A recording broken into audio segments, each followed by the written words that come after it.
What it do, what the business is, you already know, you already know, you already know. Hope everybody having a great morning, great evening, great afternoon, great day, great week, great month, great year, man, great everything. But most importantly, you are being great. So let me do my due diligence and we're going to get started. This is going to be the weekly discussion, and this discussion is going to be right on time. Right on time. It's going to be a lot of information in this weekly discussion.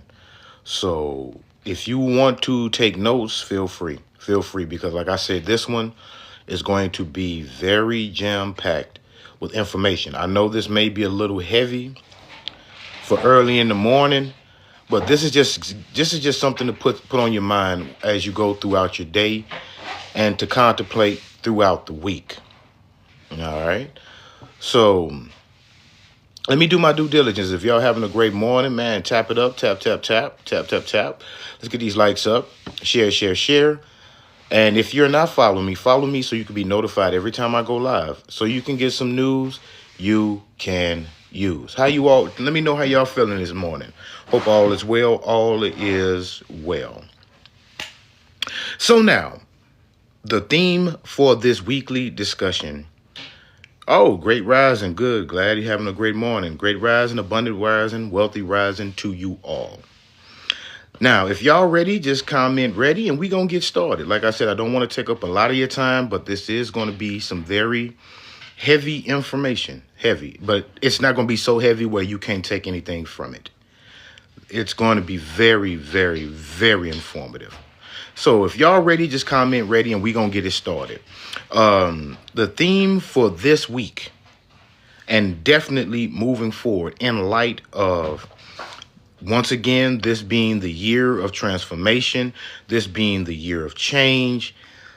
We've always said since the end of last year going into this year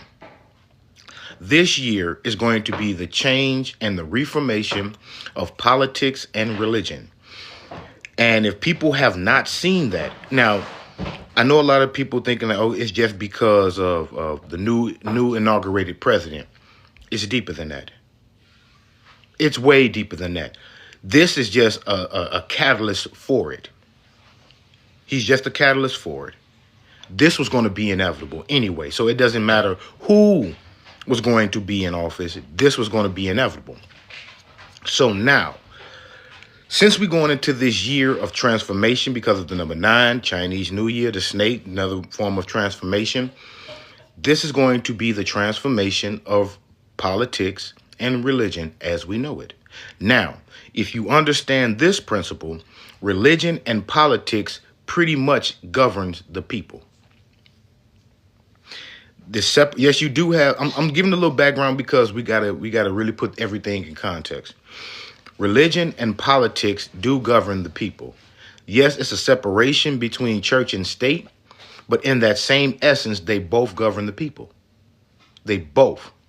So now, with this being said, if you're having a transformation of those two things that govern you, this is what's bringing the theme for this week moving forward. Spiritual maturity. Now, I know a lot of people hear about emotional intelligence, emotional maturity, mental maturity. That is a byproduct of spiritual maturity, because you can be emotionally and mentally mature of a consciousness that is not of your own.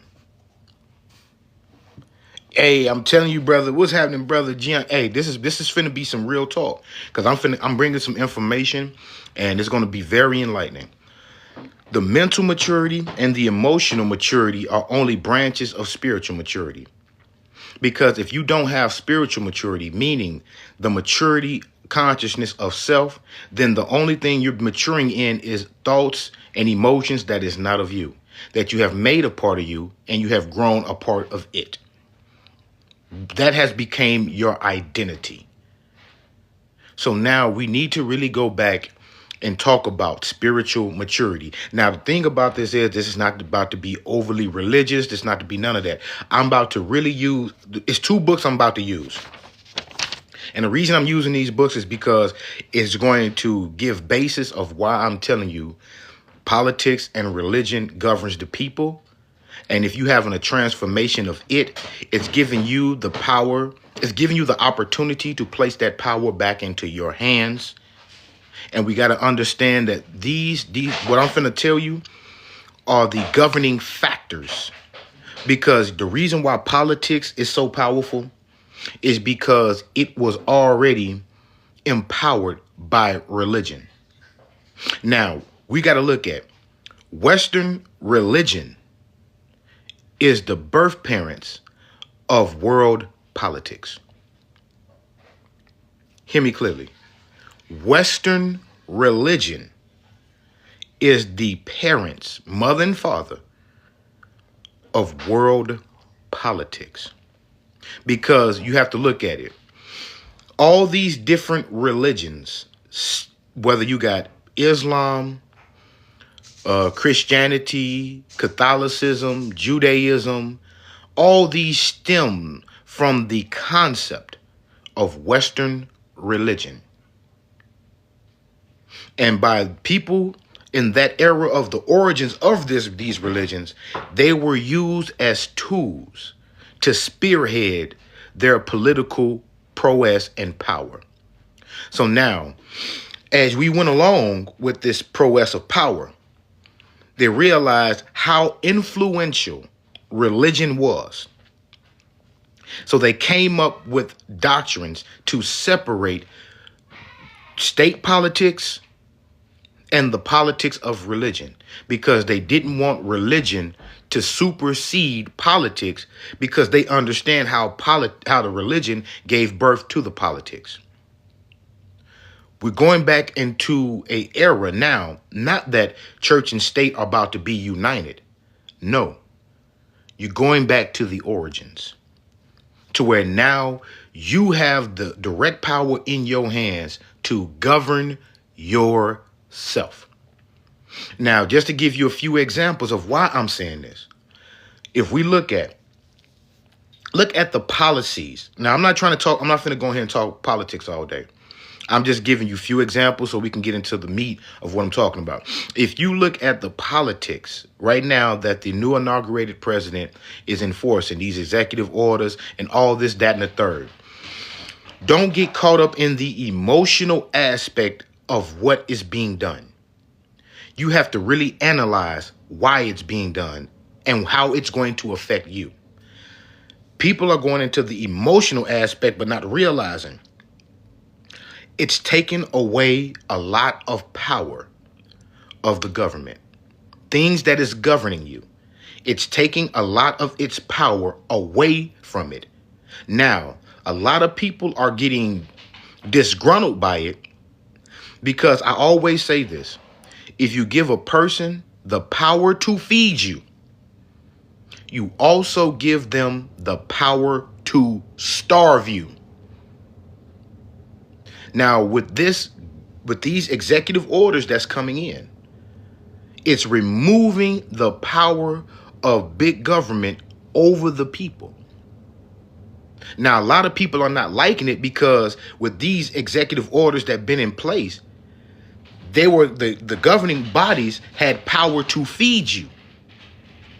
Let's be honest. A lot of these ordinances were giving people, was feeding people certain necessities. Now it's taking that away. So now when you're looking at a entity that has been making provisions for you, no longer providing for you, now what? Because you can't be disgruntled with a governing body that chooses not to govern you anymore. Y'all, now you hear what I'm saying? Spiritual maturity is coming in. You cannot be mad at a governing body that chooses not to govern you anymore. You can't be. Because now, if you cannot govern yourself and the governing body chooses not to, then what you gonna do? If you do nothing, you choose to be a helpless individual in this world. And that's not what you were born as. That's not what you were born as.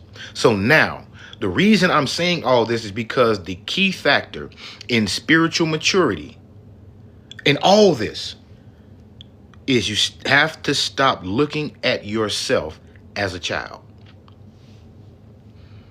You have to stop looking at yourself as a child.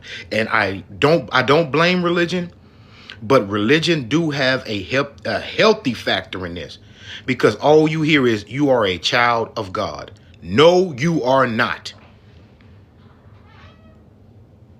Great rising, abundant rising. No, you are not a child of God. You are a son of God. You are a daughter of God.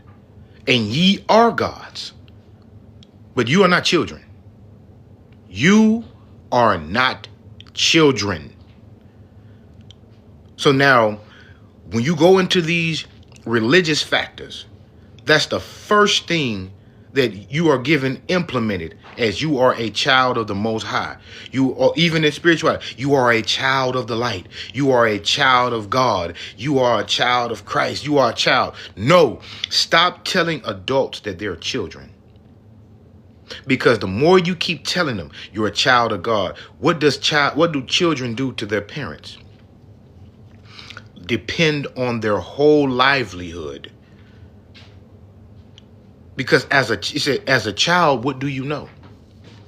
As a child, what are you responsible for? As a child, what are you held accountable for? So now, if you are a child of God, then your whole religious existence and experience is only depending on how God provides for you. On how God provides for you. Now, when you get that mental etched in your mental, and it's embedded into your spirit, everything you do out in this world is going to be the expectation of somebody providing for you. And that was never the case. So that's why we got to go into this level of spiritual maturity, because you got to understand that as a being in this earth plane, you are not a child. Spiritually, mentally, emotionally, and physically, you are not a child. Yes, you are a son and daughter of the Most High, but you're not a child. You're not a child. And the reason I'm telling you this is because, man, if this resonating, if this making sense, man, please feel free to comment. I want this to be a dialogue, not just a monologue. So if you got any questions, comments, concerns in between as I speak this, man, please feel free. Because I'm telling you, this is going to be some good information we're finna go into, because I want people to start really looking at things different, because you don't realize how you became so dependent on everything outside of you. Not recognizing that everything you need is within, and you don't want to be so independent that you can't be interdependent. But that all stems from a level of codependency. And it started off with your beliefs. You can't do nothing if God don't tell you to do it. You can't do nothing if your Bible say don't do this. You can't do nothing if your Quran says don't do this. You can't do nothing if your Torah or your Talmud or your Septuagint or your governing bodies or your laws, your constitutions. You can't do nothing.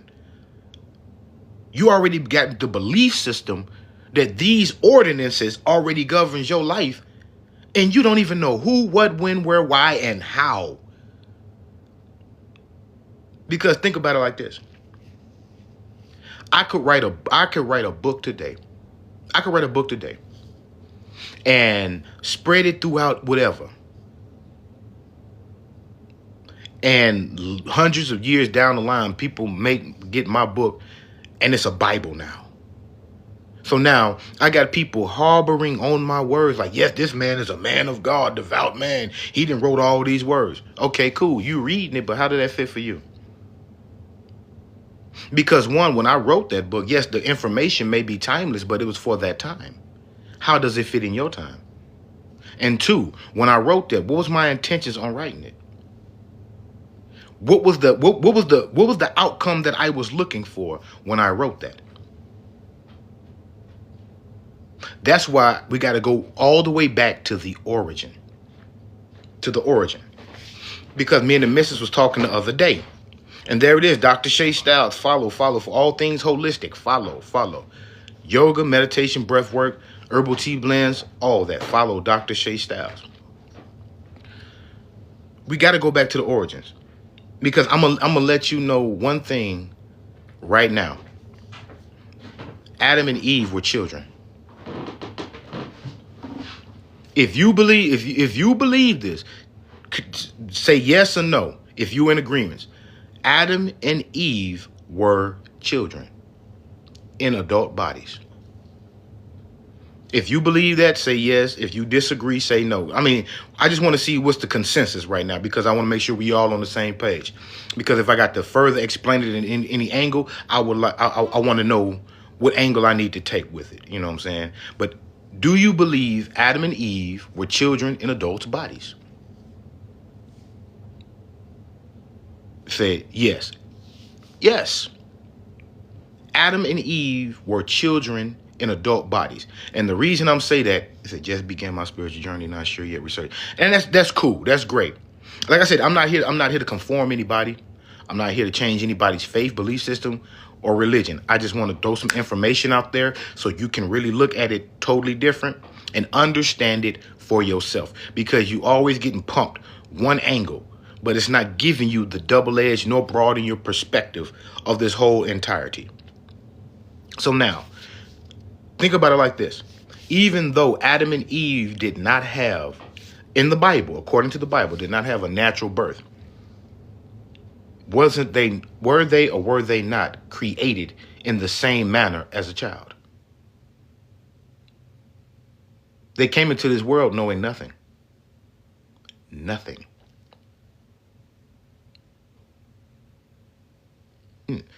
Thank you. That's why I said child. The thing about people think that a child is because of age. No, that's not a child. That's not a child. A child is represented by its maturity and conscious level. Age has nothing to do with it. You can be 80 years old and still childish.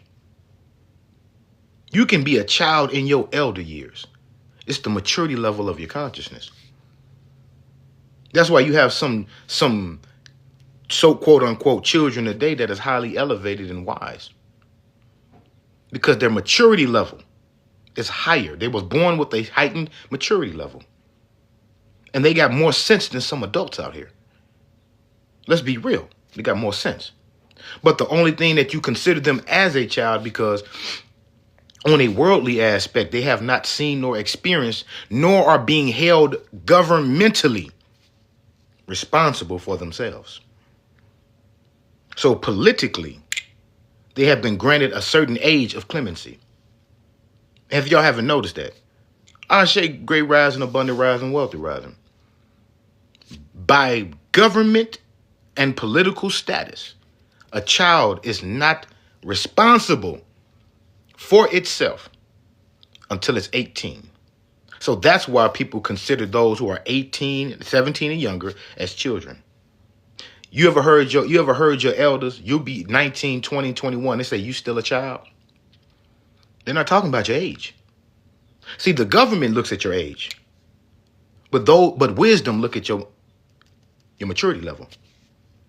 Maturity level. So the more you keep calling yourself a child, the more you keep calling yourself you are immature. You are immature. Now, if we look at it, like I said, Adam and Eve came into this world not knowing nothing, not knowing anything. Now, Adam and Eve is under the duress and under the direct supervision of the God of the Bible, the God of Garden of Eden. That without that God of the Garden of Eden, Adam and Eve would not have any provisions for themselves. Now, in this, since Adam and Eve, I'm telling you, these are childlike adults. Since Adam and Eve don't know anything, You get commanded, don't eat of the tree of knowledge of good and evil.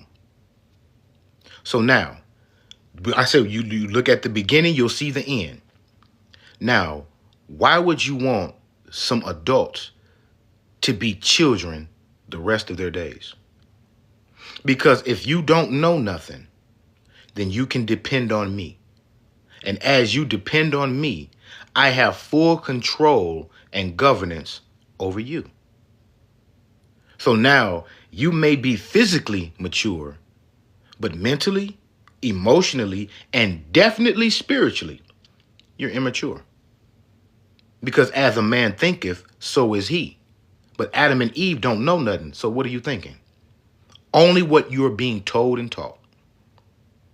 Only what you're being told and taught. Now, when you look at, that's what I'm saying. When you look at the Bible, because like I said, that's the most dominant religion in the world today. And that has been the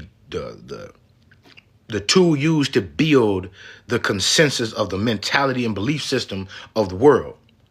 So now, if we look at these origins in comparison to now, who have you been dependent on? Who have you been dependent on for what you know, for what you believe, for what your principles are, for what you stand on? Who taught you that? And when you look at who taught you that, why did they teach you that? So now, if you have no knowledge of spiritual maturity, only thing you're doing is upholding and uplifting a system that you have no knowledge about. Only thing you know is I got to follow these rules or else I won't be provided for. And that's a key of war. That is a strategy of war. That if you take away a person's livelihood and means of survival, they will succumb to your will because of threat of death. Threat of death. Who wants to starve to death? Who wants to die of cold, of freezing cold? Who want, when your necessities are not met? Who wants to die from the lack of necessities?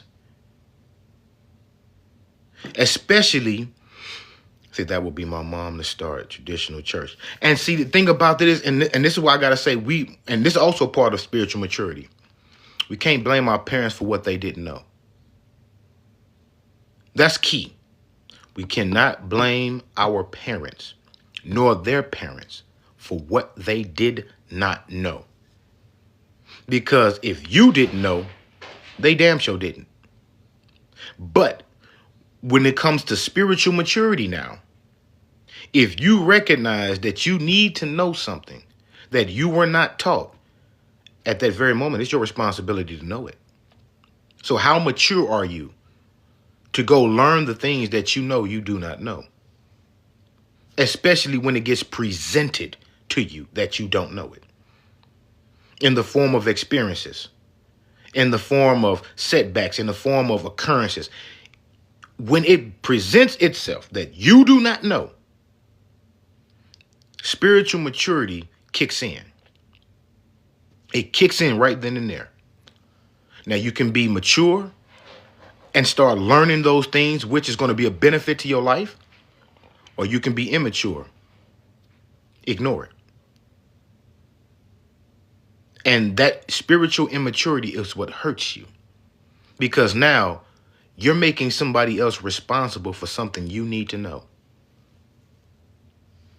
You're making somebody else responsible for what you need to know, meaning you want them to provide you something that is necessary for your life, but it was brought to your attention, showing you that it was necessary that you provided for yourself. And that's where spiritual immaturity and maturity, that's the root of it all. That is the root of it all. Because now, I'm saying this, I'm getting somewhere. Trust me, I'm getting somewhere. I'm not trying to just be facetious right now. Because we say Genesis is the beginning. That's why I'm talking about Genesis, because the Genesis in the Bible is similar to the Genesis of you. Because now Adam and Eve didn't know nothing. You got a serpent coming in saying, look, you need to know something. You need to know this. And the first thing you need to know is you're going to be just as God. Just as God. So now look at it. The first thing that has not been taught to you is who you are. And I'm just using the Bible as a reference because if you look at it all across the board, what religion has told you? You are as God on earth. That's the first level of spiritual maturity, recognizing that you have the same duties and responsibilities on earth as the Most High has in the universe. That's the first level of spiritual maturity. Who has taught you that? Now think about it like this. All the greats who tried to teach you, I'm talking about in the worldly sense. All the greats who tried to teach you of your true origins suffered, ain't it? I'm showing you the comparisons. All the true greats that has roamed the face of this earth tried to teach you the origins of you and have what? Suffered. We got assassinations. We got mysterious occurrences. We got, sudden death. We got all this. What's different between the serpent and the garden? The serpent in the garden told Adam and Eve, you eat of this fruit, your eyes will be open and you'll have knowledge of good and evil and recognize that ye are as gods. Once they did that, they recognized and saw that the serpent was telling the truth. Now, the God of the Bible punished the serpent, Adam, and Eve. Now, I'm just bringing it, I'm just summarizing it because I'm getting to something. The God of the Bible punished the serpent, Adam, and Eve. Kicked them out the garden. Now, remember I told you, give a person the power to feed you. You also give them the power to starve you. So the moment you start recognizing and you get hip to what's going on and what's happening over your life, at that very moment, you have a choice that you are either, you're going to be forced to grow up. You're going to be forced. Now, the only reason why Adam and Eve suffered, hold on, let me look at this comment real quick. So I also experienced an awakening when my mother transitioned, and that's when I read. See, now you're going to start recognizing a whole lot more. Because now when you realize that you are so dependent on your necessities from so many others, to when now that provision is no longer being met and you have to provide that for yourself, that's a rude awakening. But it's awakening nonetheless. Same as Adam and Eve. They had an awakening. Because now all the pleasantries of the garden that they had access to is no longer accessible.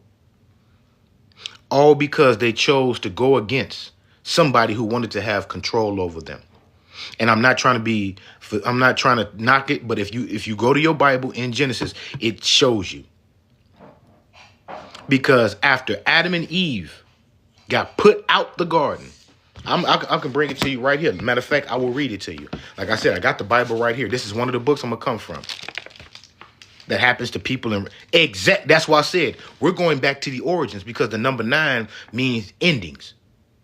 So Revelation is only what's being revealed up to something else being revealed. It does not mean the end. If you've seen the beginning, you've seen the end. Alpha and Omega. So now, if you're looking at the end, it mimics the beginning. You're going into a new beginning. Why are you going to go into a new beginning mimicking an old ending? Because if we don't get this spiritual maturity, we're going to relive this whole cycle all over again. And how many years has to keep going by? Because in this sense, if we're looking at it, we're looking at thousands and thousands of years. Hundreds of thousands of years. In our own lifetime, we're looking at hundreds and hundreds and thousands of years. So if we don't wake up and realize that the ending is looking just like the beginning, if we don't want a new beginning, we finna create this whole thing all over again. All over again. It may have a new face, but it's gonna be the same shit. See, I needed this in every way. My birthday is 2/18. Always wanted to understand the correlation, and see, and that's why I'm bringing it right now. Because if you look at it, I'm gonna go right here and show you. And see, this is why I bring this right here, because you gotta use, regardless, you gotta use a religion that is dominant for people to understand. Because all these religions is just branches of true spirituality. It's just branches. Yes, I speak on numerology as well. So now let's look at it right here. Look at the suffering. See, this is why people don't understand. This is why I say, when you look at this politics today and all these governmental programs that's being shut down, is going to start creating a level of suffering for people who were dependent on them. You have been given a garden. All you had to do was obey. Now you got somebody coming in. The serpent is telling you, look, these are happening to you, not for you. If you do this, you'll awaken to what is going on and be more accountable for your own existence. That's all the serpent is telling them. That's all the serpent was telling them. Know something. Open your eyes. Wake up. Realize what is being done to you while you thinking it's being done for you. Yes, you have all the lavishness. You can eat as much as you want. You can sleep. You can drink. You can be merry. Life is so pleasant. But don't do this. If you do that, it's over for you. Why? Why, if I don't do that, it's over? Because if you can't explain to me why, then that really has no precedence. And if you look in this Bible, I'm going to ask you all a question. Besides telling Adam and Eve they was going to die, why did God did not tell them why they shouldn't eat of the tree of knowledge of good and evil? Now, remember I told you, the fear of death will force anybody to succumb to your will. And that was happened to Adam and Eve. The threat of death. And by Adam and Eve being afraid to die, they succumbed to the ordinance. So why did God did not tell Adam and Eve why they shouldn't eat of the tree of knowledge of good and evil, knowing that they didn't know shit, knowing that they didn't know nothing? I'm gonna explain that right here, because in Genesis chapter 3, if you want to get your Bible, bring it out. In Genesis chapter 3. Verse 23, this is why he did not tell them. It said, the Lord God, therefore, hold on, I take that back. Genesis chapter 22, Genesis chapter 3, verse 22. This is why God did not say that. Then the Lord God said, see, the man has become like one of us, knowing what is good and what is bad.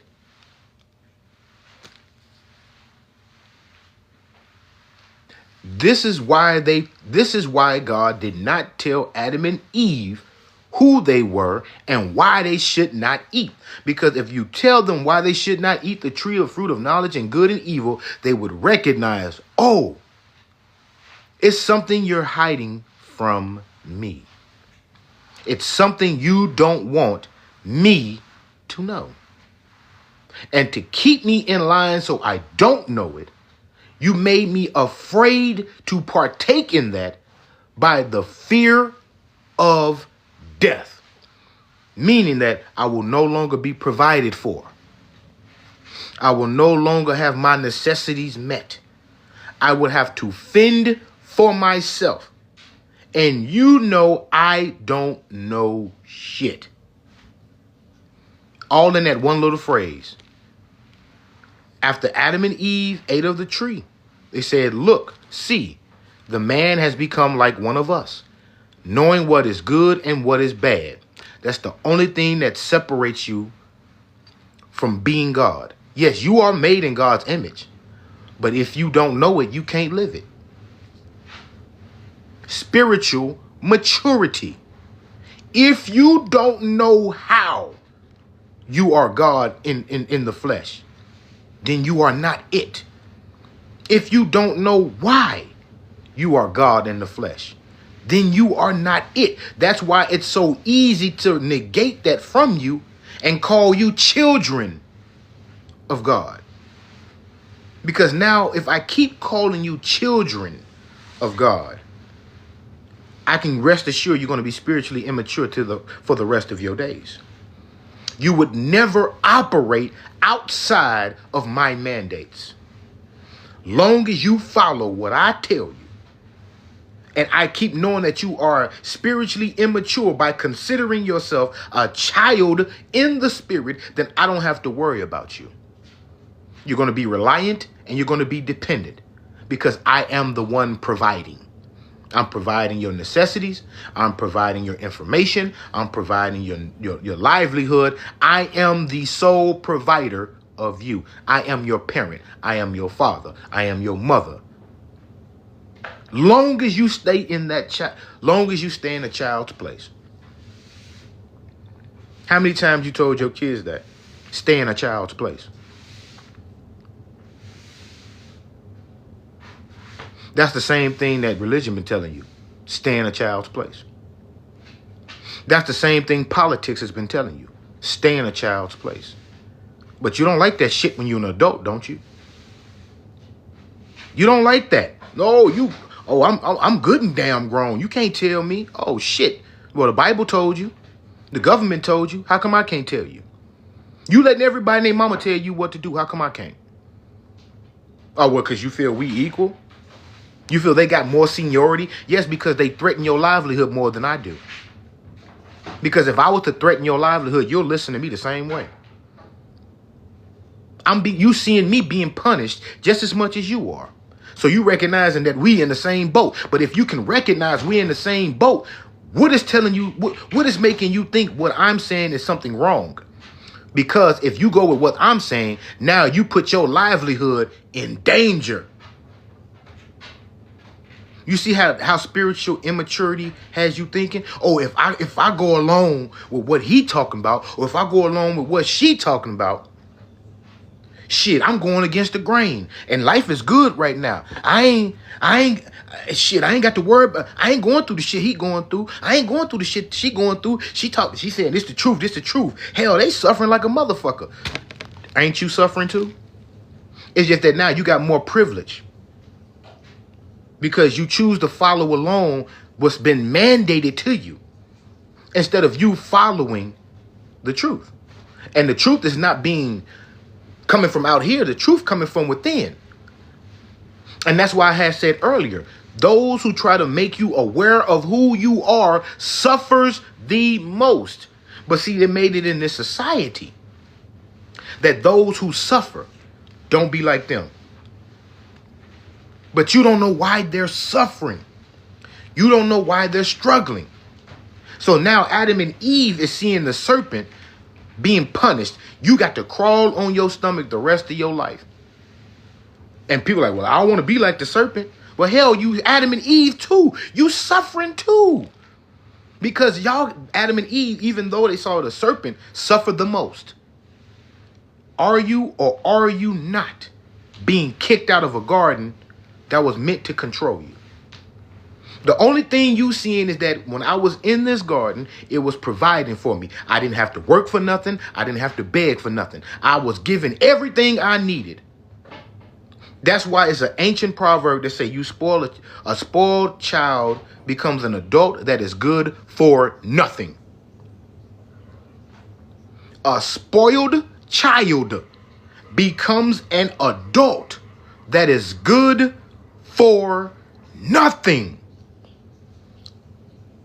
So why you still want to be a child of God?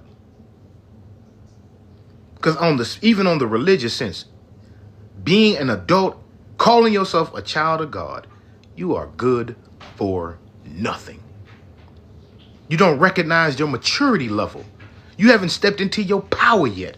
You haven't recognized even God knows this. See, they are one of us now. You don't see it still. Adam and Eve still didn't see it. Because as Adam and Eve got kicked out the garden, not one time did God tell them, look, you are one of us. So then I asked the miss this question, and I'm going to ask you, this is rhetorical. Why did God not tell Adam and Eve, as he was putting them out, that you are also one of us? What was the plan for God not telling Adam and Eve that they were gods too? Now ask yourself this, in the flesh right now, why your preacher ain't tell you that? They tell you you're made in the image and likeness, but they never tell you you are gods too. Why your imam didn't tell you that? Why your Catholic priest didn't tell you that? Exactly. If you give a person the power to feed you, you also give them the power to starve you. So in this essence, you got to have spiritual maturity. That's what I'm saying. I'm going back. This is the origins of everything. This is the true breakdown of Genesis. Because now think about it like this. If Genesis was really taught the way it was, you wouldn't need the rest of the Bible. Only reason you need the rest of this Bible because the lesson was not learned in the beginning. Think about it. The lesson was not learned in the beginning. So that's the reason why you have the rest of the Bible and you needed a Jesus, because you had three entities come into this world in the biblical world that tried to teach you. And all three of them suffered. All three great teachers of your biblical studies suffered for trying to teach man who they were. And I'm gonna tell you the three people: Lucifer, the serpent, and Jesus. All three of them suffered by telling you have spiritual maturity, by trying to teach you that you're greater than just being a mere child, that ye are gods. Lucifer. The name Lucifer means the enlightened one, the light bearer. So now, in the beginning, God said, let there be light. Who was bringing the light? If Lucifer named the enlightened one and the light bearer, that means the first person that stepped on the scene was Lucifer. Let there be light, and Lucifer brought it. How did he fall? Being jealous of man? That story does not add up. That's why that story is being told, and the truth and the story it came from was from the Gnostic text that showed Lucifer chose to come to earth to teach man the ways of the kingdom. They had this in the Bible showing you that it was evil. So you mean to tell me it's evil for somebody enlightened to come tell you the ways of the kingdom? And y'all made him the devil. Y'all made him the evil one.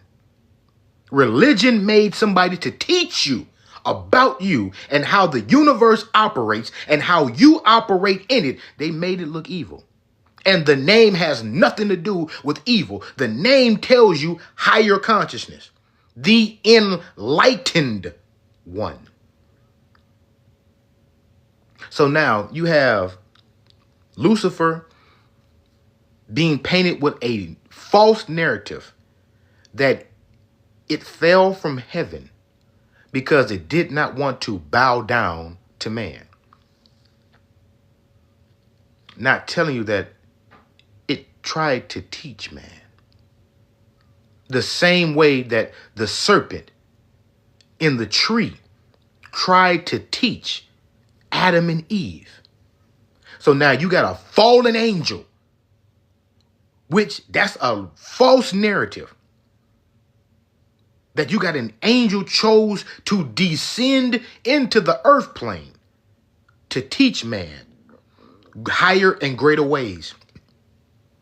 You have a serpent in a tree who tried to teach Adam and Eve truly who they were, that failed to crawl on its stomach the rest of his life. You have a Jesus come to teach both things. The way I'm here to do my Father's business. Jesus tried to teach the ways of the kingdom and tell you that ye are God's too, because that's the only reason Jesus got crucified.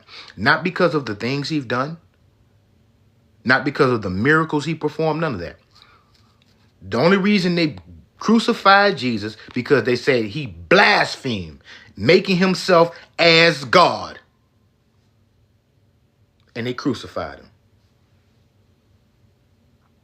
You had 3 people, 3 entities in your Bible try to show you who you are. And you got a whole Bible that only thrives on killing them and destroying them.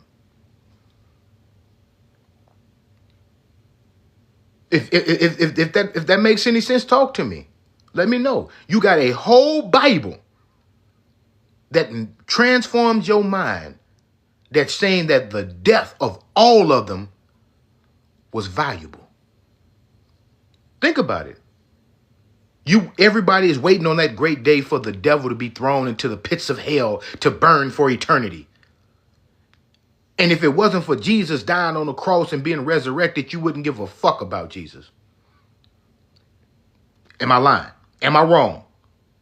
If it wasn't for the serpent, you wouldn't have nobody to blame for you dying.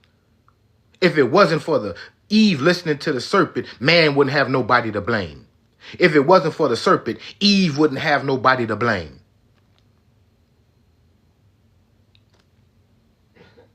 Am I lying? Tell me, am I wrong? All this stems from what? Spiritual immaturity.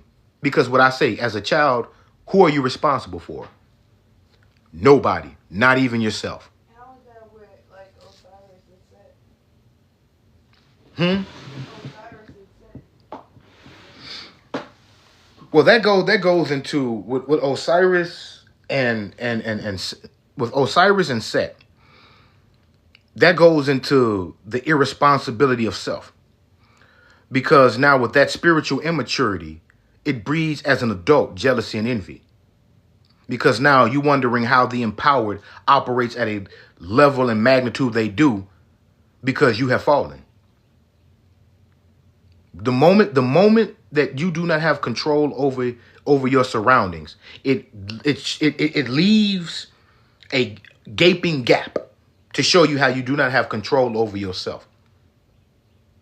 So now, when you do not have control over your environment and it shows your vulnerability that you do not have control over yourself, those who are in control, your next step is to be jealous and envious. And jealous and envy breeds destruction. Because now, if they do not succumb to their own demise on their own merit, which they won't, because they probably went through hell and high water to get that level of self-mastery, then you got to understand the next step to get them out your way is to literally get them out your way. So now you have others destroying you. Because the thing about that is Set was only about control. Osiris was going around teaching others how, another example of somebody going to teach somebody about themselves and get destroyed. Because Osiris was going around to different countries, lands, and nations teaching the art of husbandry. Now, husbandry does not mean being a good husband. It's being almost like masonry. It's almost like masonry. Structure and shit. You know what I'm saying? So now, because Osiris' name has become well-renowned and he became extremely powerful, and he was showing other nations how to rule on their own sovereignty, he got killed because of somebody being jealous. Because he had no control. So now let's go. That's why Osiris is green. considering the earth. Think about it. Think about it. So now we're looking at 4 different, and this is even in Egypt. This is the Egyptian pantheon came before the Christianity belief. So now we're looking at Osiris, Lucifer, the serpent, and Jesus, all getting punished for trying to teach man who they are. So that's why you got to look at in today's, and this is this is spiritual text. Now look, that's why I say politics and religion go hand in hand. Look in the world today. How many people suffer trying to tell you the truth? The truth of what's happening to you. The truth of who you are. Truth of this. Look how many people suffer. And tell me that you don't see that still right now. And people say, well, it's in the Bible. It has to be in the Bible. Because I got to jade your idea of what it truly is. I'm trying to make you eat. I'm trying to make you eat of some knowledge. But you don't want to eat of that knowledge, because if you eat of that knowledge, it's going to ruin the provisions that's being made for you, because now you are not responsible for providing for yourself. Your knowledge, your nourishment, your daily necessities. Long as you don't partake of this knowledge, your livelihood is provided for. Now look at it in the world today. Look how much power you've given to a God that does not have your best interest at heart. That does not have your best interest at heart.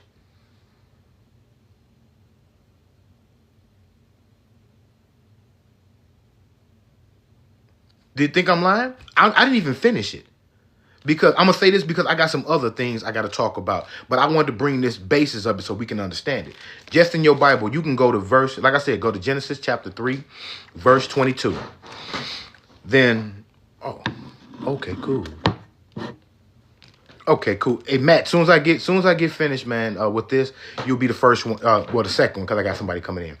But Genesis chapter 3, verse 22. It says, then the Lord God said, see, the man has become like one of us, knowing what is good and what is bad. Therefore, he must not be allowed to put out his hand to take fruit from the tree of life also, and thus eat of it and live forever. Now, see, in this Bible, in the beginning, it's showing you the intentions of what this God of Genesis had for you. Because now you're looking at a God that did not want you to be knowledgeable. And you're looking at a God that did not want you to have the tree, eat from the tree of life so you could live forever. Why do you still follow that I'm a child of God? Because you have a God in this book that don't want you to live forever and don't want you to know shit. All I want you to do is do what the fuck I tell you to do. And if you do what the fuck I tell you to do, your life will be spared. You'll never know who the fuck you are. You'll never know how powerful you are. You'll never be able to fend for yourself. You'll never be able to take care of yourself. Now, what does that sound like? A spiritual slave. See, people talking about being slaves in Africa and slaves in Europe, and you was a slave mentally before you came that physically. It's just that when your mind went that route, it was easy. Where the mind goes, the body follows. I just thank you, brother. That's confirmation. Cut the head off the body. You feel me? Where the head goes, the body follows. So you worrying about, it was so wrong for people to be indentured slaves and servitudes. No, it was wrong to get your mind fucked up. And people have been trying to tell you how people done got your mind fucked up. But to eat of that tree of knowledge, people have gotten it embedded in their mind that if I eat of this knowledge, my way of life will suffer. And I'm living good right now. I'm being taken care of. Not knowing that you have the power to create and take care of your damn self. Because eventually, what's going to happen when I get tired of you? Hint, for example, the flood. Ain't that what the flood was? God got tired of motherfucking people and got rid of their ass. At some point, people gonna get tired of shit. And they're gonna get rid of some shit. Oh, you don't want to step in line? You don't want to be about that life? All right. Whoosh. Wipe you motherfuckers out. Now you're still under duress. Oh, Father, forgive me. Please forgive me. Show me mercy. You begging to a motherfucker who's telling you, I'm not here for you. That's why you got to learn who the true God is. Not the God of these books. Not the God of the Bible, not the God of the Torah, not the God of the Quran. None of these gods. You got to recognize who the true and living God is. And the true and living God has been telling you in Genesis of all these books, it's in you. But you got to have that spiritual maturity and stop calling yourself a goddamn child. You're not a child. You are God. In the flesh, you are a son of God. In the flesh, you are a daughter of God. And when you start getting that upper level consciousness, you recognize that ye are God's incarnate. The only reason you are a son and daughter of God, because your spirit is a derivative of the whole. You're just a portion and piece of the whole entity and entirety of God. So that's why you would be considered a son or a daughter, but ultimately you still are a God in the flesh. And that's what Jesus was telling you. Because name one time in his Bible, Jesus said, I'm a child of God. Name one time in this Bible that Jesus said, I am a child of God. Never. He said, oh, I am the son of God. Never said child. Never. He said, if you follow my ways, ye are my brother and sister. Never said you were a child. So where do we get this children shit from? Where do we get this child shit from? And to think about it like this, in verse 20, Genesis chapter 3, verse 23, I'm only going from Genesis for right now to show you that the only reason you need the Bible is because people didn't pick it up in the beginning. What lessons you don't learn, I say with red flags, you don't recognize in the beginning, will whoop your ass in the end. That does not mean those red flags were not there in the beginning. You just didn't recognize it. So what red flags you ignore in the beginning are the ones that's going to whip your ass in the end. And that's what we're dealing with now. People ignored the red flags in the beginning. And it's whooping their ass now. Whooping their ass. Because think about it like this. It says, and then the Lord God said, see, the man has become like one of us, knowing what is good and what is bad. Therefore, he must not be allowed to put out his hand to take fruit from the tree of life also, and thus eat of it and live forever. The Lord God therefore banished him from the Garden of Eden to till the ground from which he had been taken. When he expelled the man, he settled him east of the Garden of Eden, and he stationed the cherubim and the fiery revolving sword to guard the way to the tree of life, meaning so they'll never reach it. He put angels and a fiery sword so Adam and Eve could never reach the tree of life and live forever.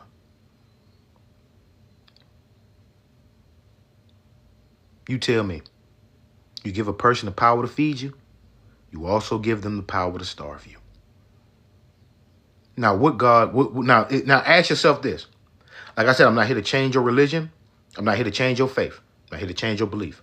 I'm just here to open your mind up. Is that a God you want? Ask yourself, is that a God you want? Someone that does not want you to be knowledgeable, and someone that does not want you to live forever. Is that who you want the head of your life? Obviously, this God of the Bible had his agenda. Now, look in your life. Who is the God of your life? Who is providing for you? Who are you likened unto a child to? Who are you depending on for your provisions? Who are you depending on to give you your necessities? Because you got to understand, if they're giving you something, it's never free. It comes with a cost. And 9 times out of 10, the cost is your freedom. The cost is you. That you are powering something that you don't have full disclosure or discretion to. So spiritual immaturity leads to physical immaturity. The more you keep calling yourself a child spiritually, consciously you are a child in adult form. You're just like Adam and Eve. So that's why the first knowledge that you need to have is knowledge of you. The fear of this place called hell since 5 years old has been told I will go of question. We're gonna talk about all this though. For real, we're gonna get into that. Great rising, Sandra. That's why it's always told the first knowledge you need to have is the knowledge of yourself. Because if I can tell you who the fuck you are, I can tell you what the fuck to do. Because if you don't know who you are, you don't know shit. Only thing you know is what the fuck I tell you. I don't even got to tell you why. Why? Ask yourself, why is it illegal for me to cross the street in the middle of the street, not at the intersection? Why? I know how to watch out for cars coming by, but why I gotta get a ticket for crossing, for jaywalking? Why? I know how to walk. I know what the fuck I'm doing.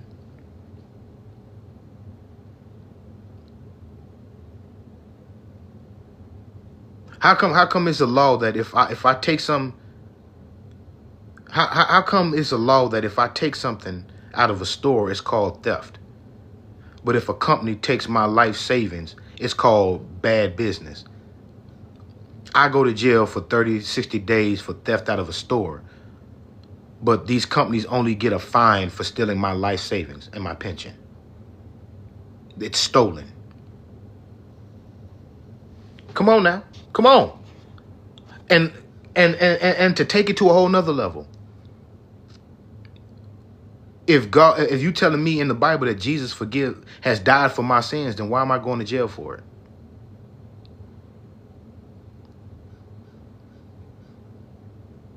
If Jesus died for my sins, and I'm in a position where I had to commit a quick theft to provide for myself because I'm not cognizant that I have not been giving myself the opportunity to provide myself initially. So I'm looking at means and ways to make provisions because I'm not knowing how to do that in a different manner. So now if Jesus died for my sins, why am I going to jail?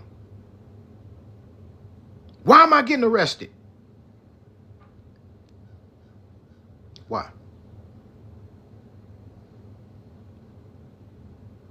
Because now, ain't that what you? This is also being a part of spiritual maturity because there's a reason for that.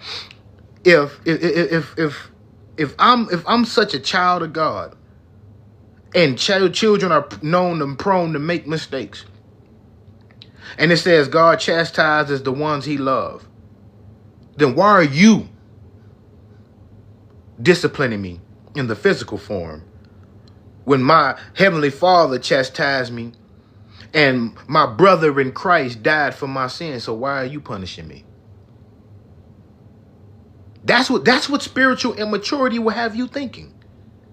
That all I got to do is go out there, do whatever the fuck I want to do, pray for forgiveness, and all is forgotten. Bullshit. Bullshit. That ain't how this works. Spiritual maturity will show you that my higher self knows better. And if I don't do what my higher self knows to be better, I take a certain action. It's called cause and effect. Because I did this, now I'm affected by the results of my actions. And I got to hold myself responsible and accountable for the way I thought that motivated my actions that stemmed these outcomes. It ain't God's responsibility. It ain't Jesus' responsibility. It ain't the devil's fault. It was all fucking me. Now that's spiritual maturity. Because now to have that spiritual maturity is the only way you can have emotional and mental maturity, that you're taking responsibility for yourself. Because now you know the power that's what you inherently have and what you create your life and your outcomes. Ye are like one of them now. So you got to understand, being a God in the flesh, you are creating these situations and scenarios for yourself. But you won't recognize that if you don't know the power you possess as being a creator God in the flesh. And two, you would not feel down and out and subordinate to shit that was created for you, that was meant to do something to you so you can do something for it. You would have full control and abilities and power over yourself.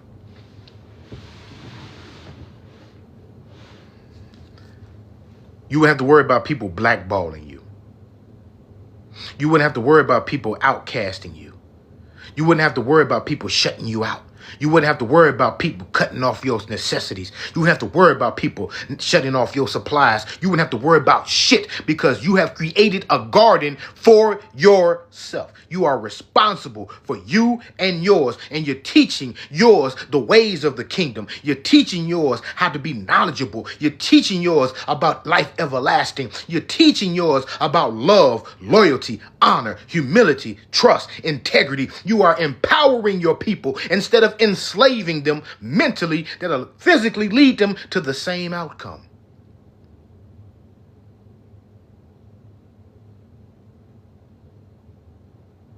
So that's why I asked you, do you want a God of the Bible or a God of religion? Or be the God that is spoken of that you were created to be? The choice is really yours.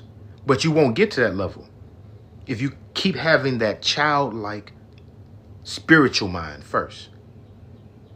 Because that childlike spiritual mind only leads to a childlike physical mind.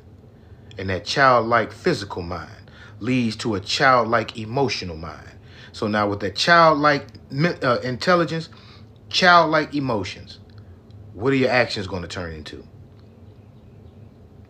That's why I want to turn into this book.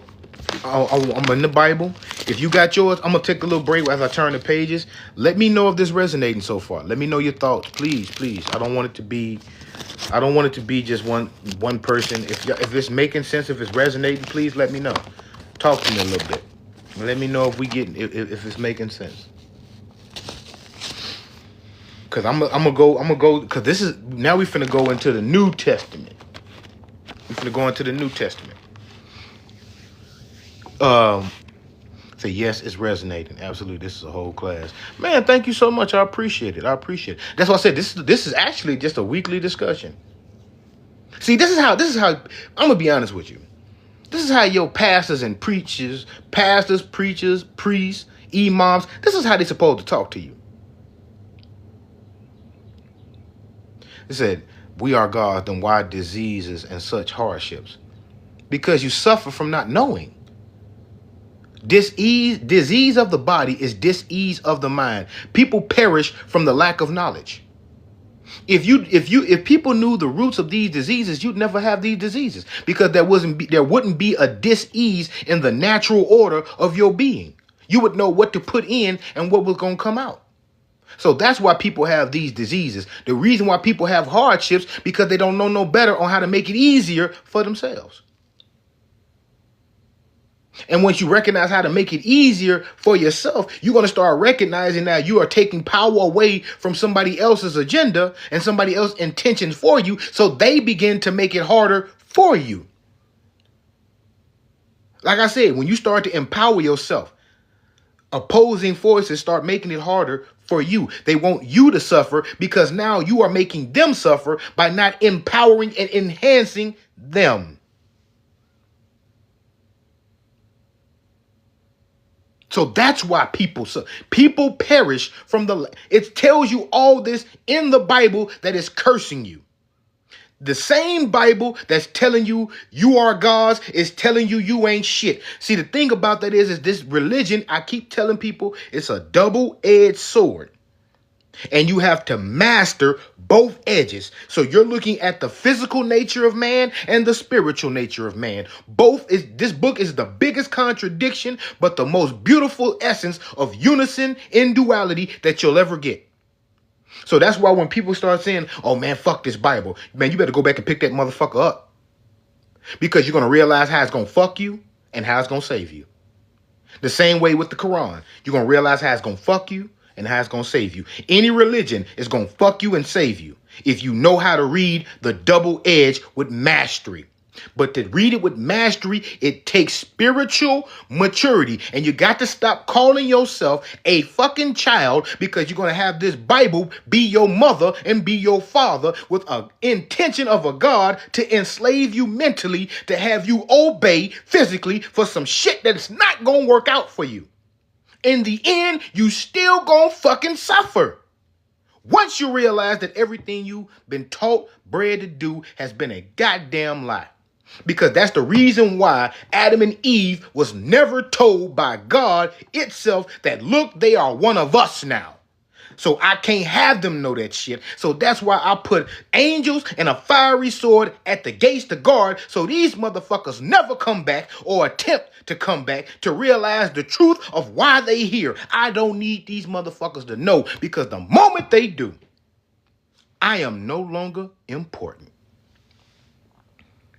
I am no longer valid. I am no longer relevant. So I can't tell you you like me. I can't make you equal as me. I can't tell you that you live forever. You start looking at me different, especially now that you know the truth. You want to take me the fuck out because I punished you unjustly. I made you suffer unjustly, knowing that I knew the truth the whole fucking time and never told you. Never told you. Spiritual maturity. Spiritual maturity. Because it takes spiritual maturity to know that Lucifer and the serpent and Jesus was really telling you the truth. Was really telling you the truth and was punished for it. God didn't give his only begotten son. Think about it. People will say, well, why did God let Jesus die and didn't kill the devil? That's because God did not kill his only begotten son. Aren't you alive? So Jesus possibly cannot be God's only begotten son because you're here. Jesus possibly cannot be God's only begotten child or descendant because you are here. You see what I'm saying? Everything has a specific purpose. But if I hide from you that purpose and I make you understand my purpose for you, come on now. That's why I say, you ever heard people say pimping is the oldest profession? That's because it is. See, people think when you come to pimping, you taking some insecure female and having your way with her. No. It's taking an insecure individual and controlling their mind. The more you have less knowledge of yourself, the more I have control over you. Because if I know you better than you, I'm your God. Why you think all these apps and all this technology and all this stuff is gathering information?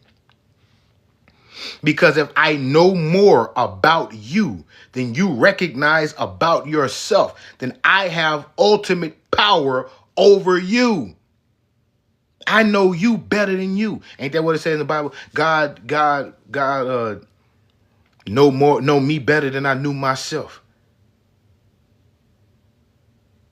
God's been good to me better than I've been to myself. And that's a goddamn shame. That's a shame to even say that. Think about it. God's been good to me better than I've been to myself. That's because you don't know no goddamn better. Because if that was the case, that means you ain't been good to yourself at all. You waiting for God to be good to you. Don't you have a responsibility to be good to yourself too? But to use that as a bragging point, that should tell you it's something about you that makes it look bad. Knows the number of hairs on your head and all this, that, and the third. But don't tell you that the God that they're talking about, the true God, is inside of you. Because the intelligence that's in you know everything about you, because the spirit in you was here in the universe before it incarnated in your body. And when your body pass away, your spirit is still going to live eternal. But in the carnal form, long as I take you away from that knowledge, the only thing you're going to be is fearful of death, fearful of the unknown. When it's telling you right here, everything is known. That's why the last book of the Bible is Revelations. Does not mean the end. It means the revealing. And it's showing you that all these things in Revelations is what's been going on since the beginning of time. You just weren't aware of it. But somebody had to write a book called Revelations to reveal it to you. And even then made Revelations look like, oh, it's the end of the world. Made you afraid of the truth still. When this whole time Revelations was going on through the whole book.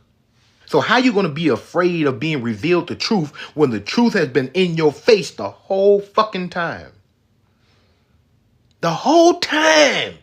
But they made you afraid of Revelations. That should tell you something. To be afraid of the book of Revelations is an honest test that you are afraid of the truth. Think about it, the good shepherd, and we are as sheep. And I tell people all the time, sheep will be led to its own slaughter. You see what I'm saying? Hopefully this is waking you up, because I'm not trying to say fuck the Bible. I'm not trying to say that. I'm trying to say that the Bible is showing you the duality of consciousness and ignorance. It's showing you. That's why I said heaven and hell. Heaven is in consciousness. Hell is ignorance. That's why you don't sin by what you do. The original sin is ignorance. That's why the wages of sin is death. Because if you're ignorant, it's going to kill all righteousness for you. It's going to kill all good for you.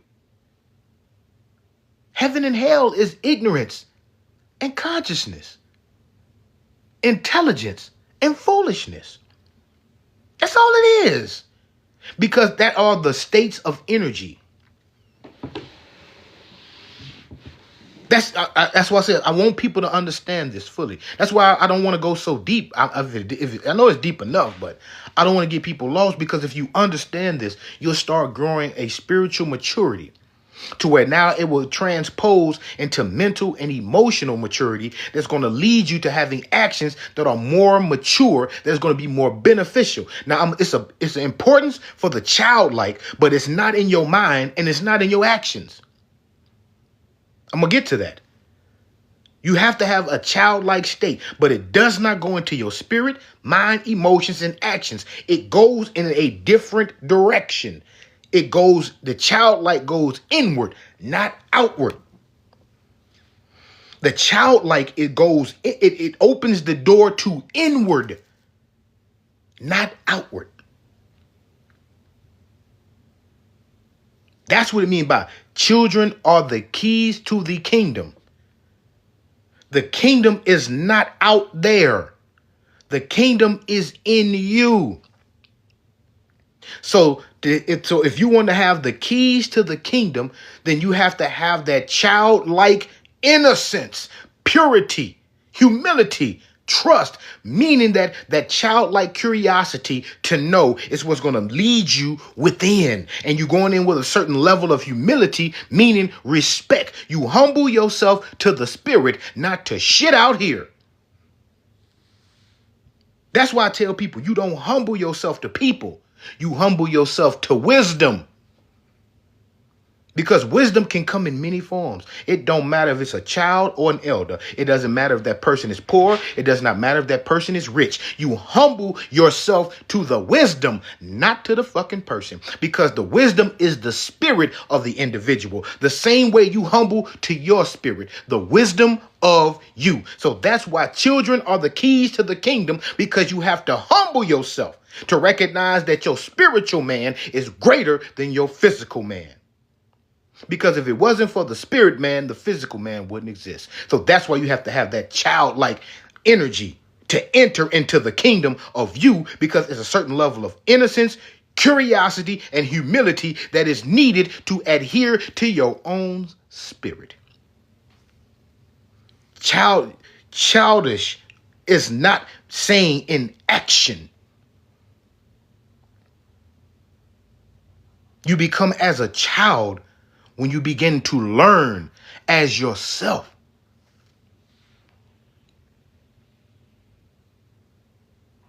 Does that make sense? So that's why I say the child shit does not mean out here.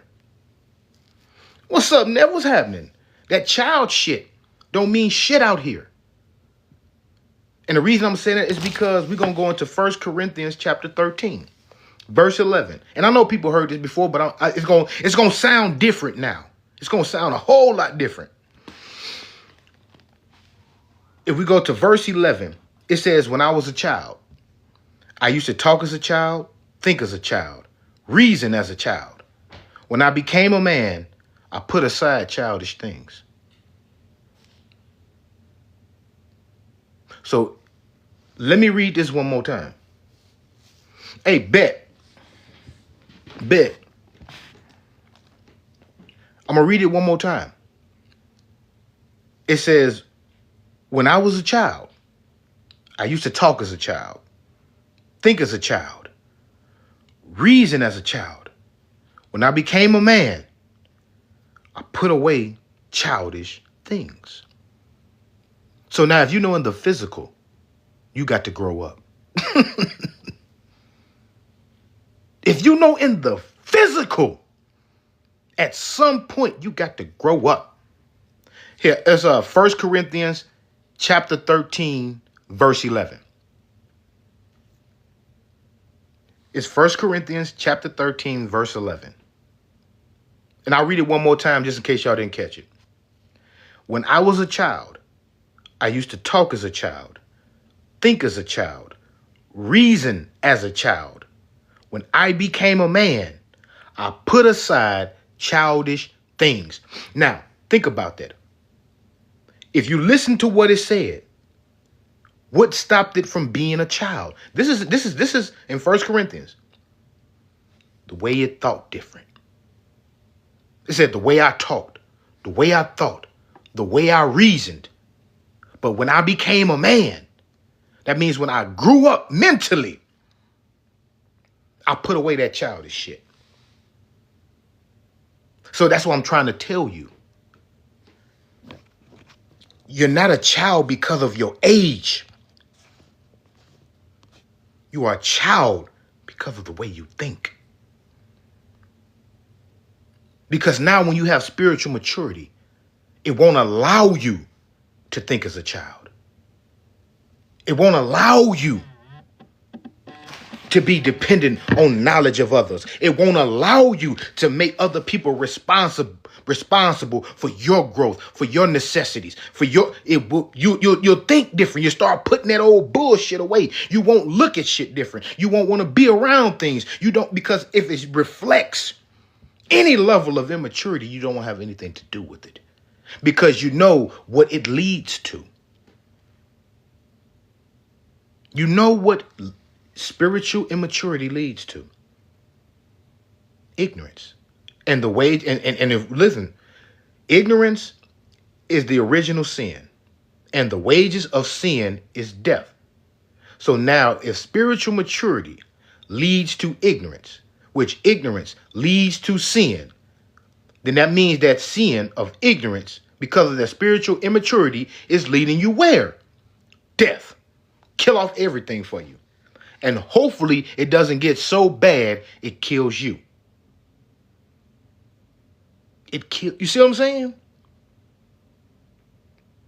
That's why I say people perish from the lack of knowledge. So you got for right now, the one thing I'm saying is to fix this. Stop it in the religious community and the spiritual community. Stop calling yourself a child of anything.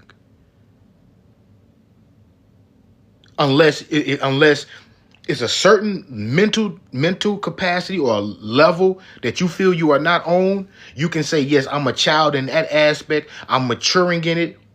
That means that you recognize your level of maturity in whatever discipline, but you're growing in it. But to be satisfied and complacent, calling yourself a child, you are ruining yourself. You are ruining yourself.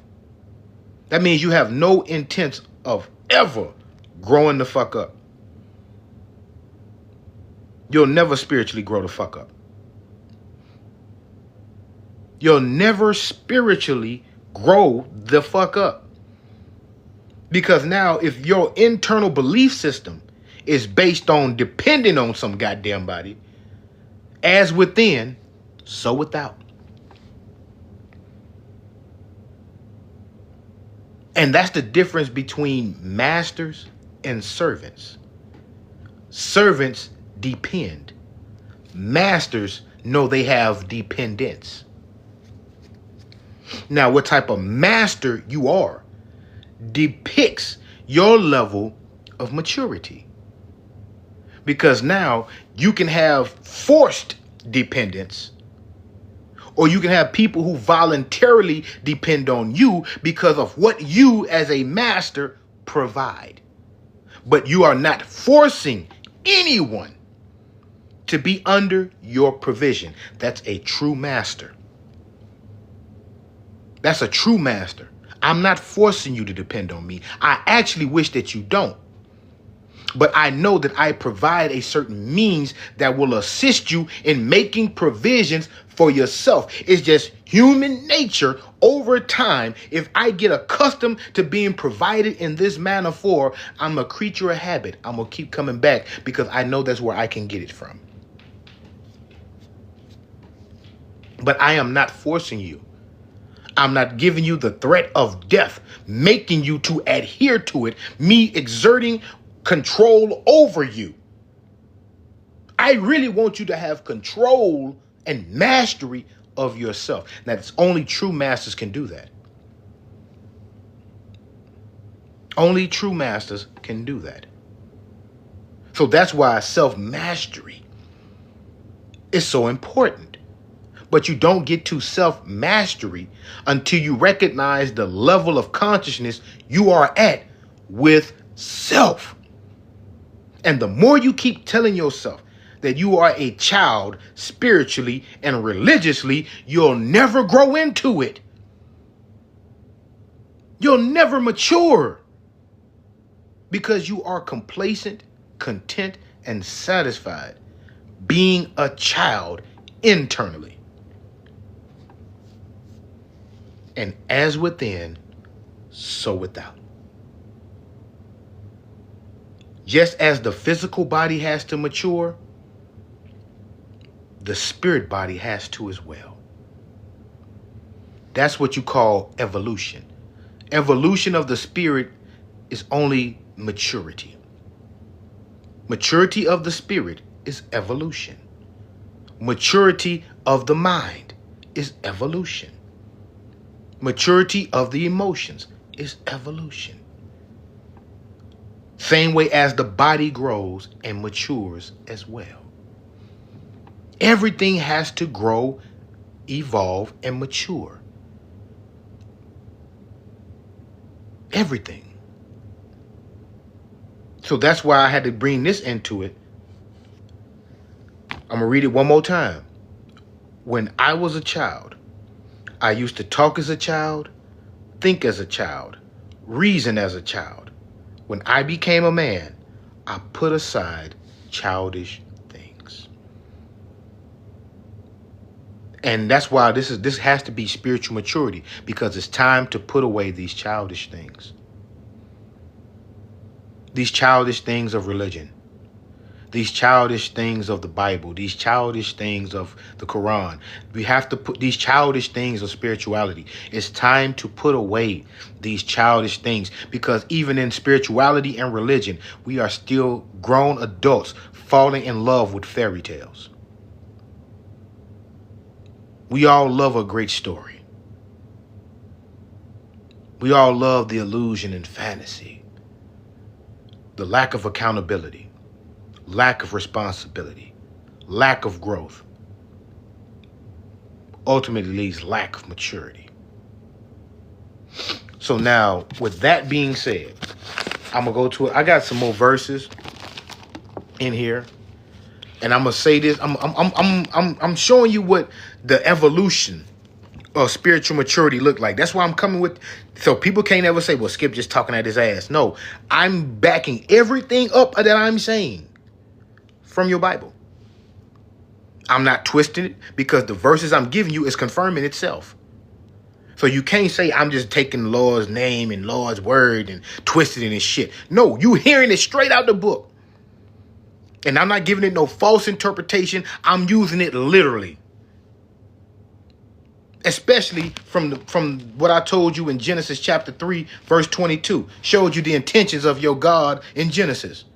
To keep you dumb and want you to die. Because if you had ate from the tree of knowledge and got some wisdom, that made you God. And if you would have recognized that in the midst was the tree of life, you would have ate of that, you would have lived forever. So now it told you right then and there, even if you would have ate, come on now, you're not dying because you ate of the tree of knowledge. You're dying because you have not ate of the tree of life yet.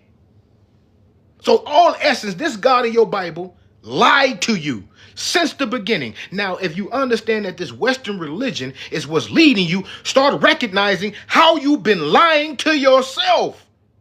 Because you are the God of your life. How have you been lying to you? How you been allowing yourself to be lied to for the control over you? I just showed you another lie in the Bible. Adam and Eve didn't die because they ate of the tree of knowledge.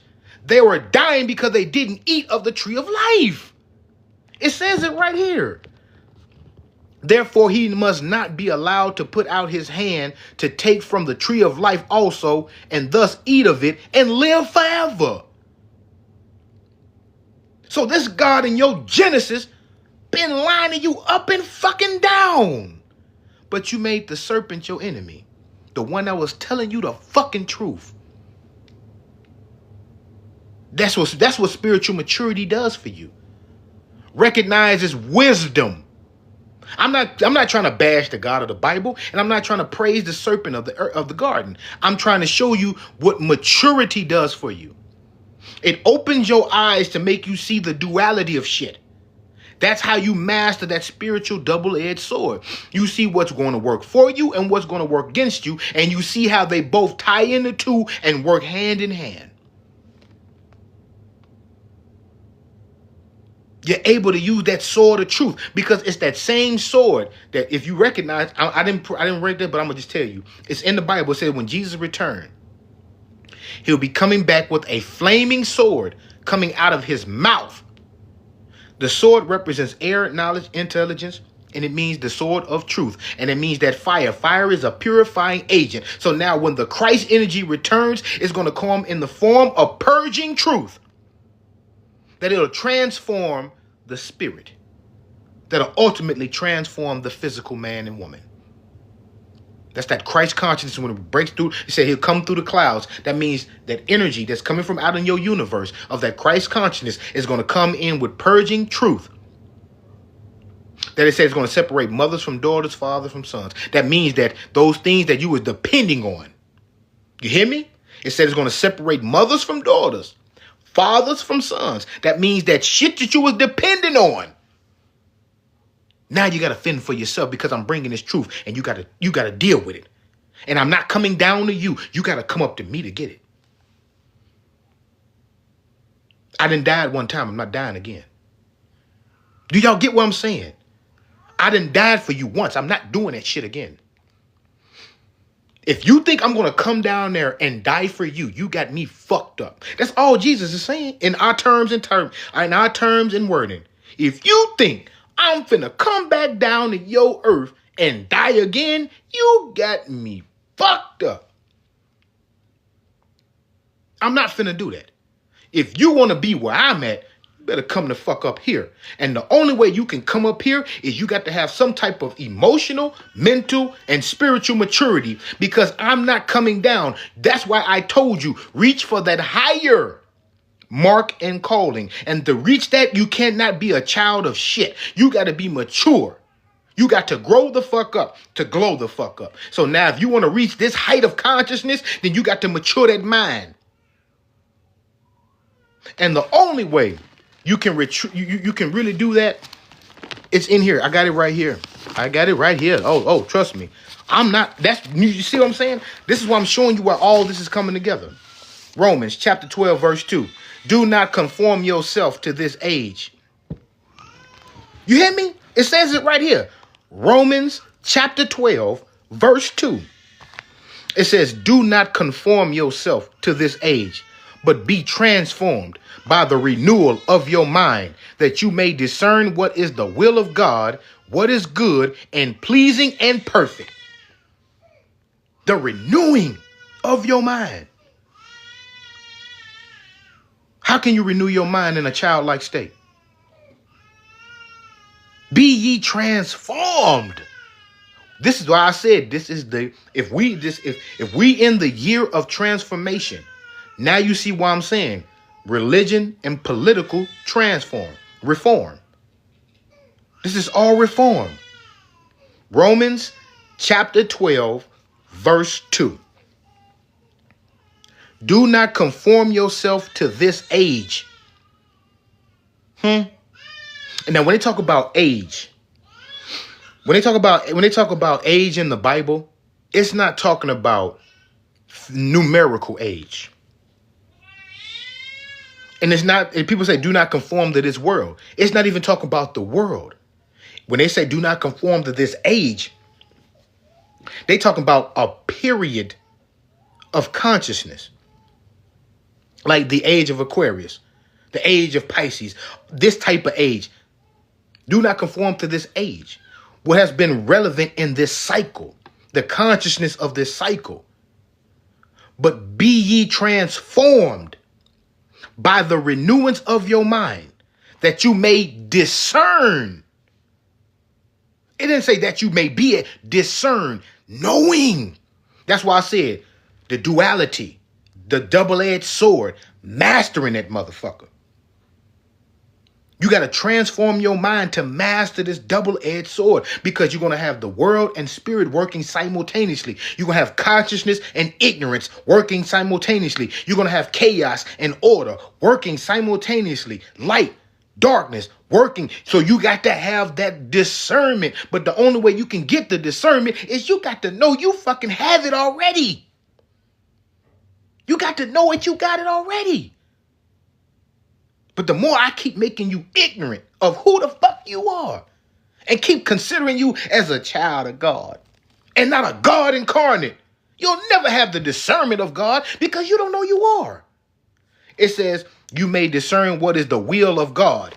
God is in you. So that's why I'm going to go to that too. I'm going to show you when you start going into this spiritual maturity, the Lord's Prayer is you talking to yourself. Is you giving honor and reverence to the God in you. You're praying to yourself. It's an inner conversation because the will of God is inside of you. Where there is a will, there is a way. So where the will has to be in you, but you won't recognize that will in you if you don't know what the fuck is in you. If you always dependent on somebody telling you who you are, you dependent on somebody providing you with spiritual knowledge, providing you with spiritual nourishment. That's why it's going to transform to somebody providing you with mental knowledge, providing you with mental nourishment. Then it's going to go even further, providing you with emotional nourishment, providing you with emotional knowledge. Then it's going to ultimately end up in your actions, providing you physically. That you're all dependent from inside and out. You dependent on every fucking thing. All because you want to be a child. All because you want to be a child. When I was a child, I talked as a child. I think as a child. I reasoned as a child. But when I became a man, I put aside childish things. Because there's no way impossible you can be God and be a child. Even Jesus had to grow up. Even Jesus had to grow up. What makes you think you don't? Now that hit home. That shit hit home right there. Jesus, being the Son of God, had to grow up. What makes you think you don't? Even Horus, the child of Isis and Osiris, had to grow up. What makes you think you don't?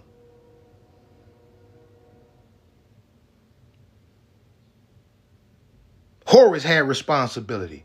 Jesus had responsibility. Buddha had responsibility. The serpent had responsibility. Lucifer had responsibility. All these spiritual deities and key figures had to grow up. Who was they dependent on? Horus didn't depend on Isis.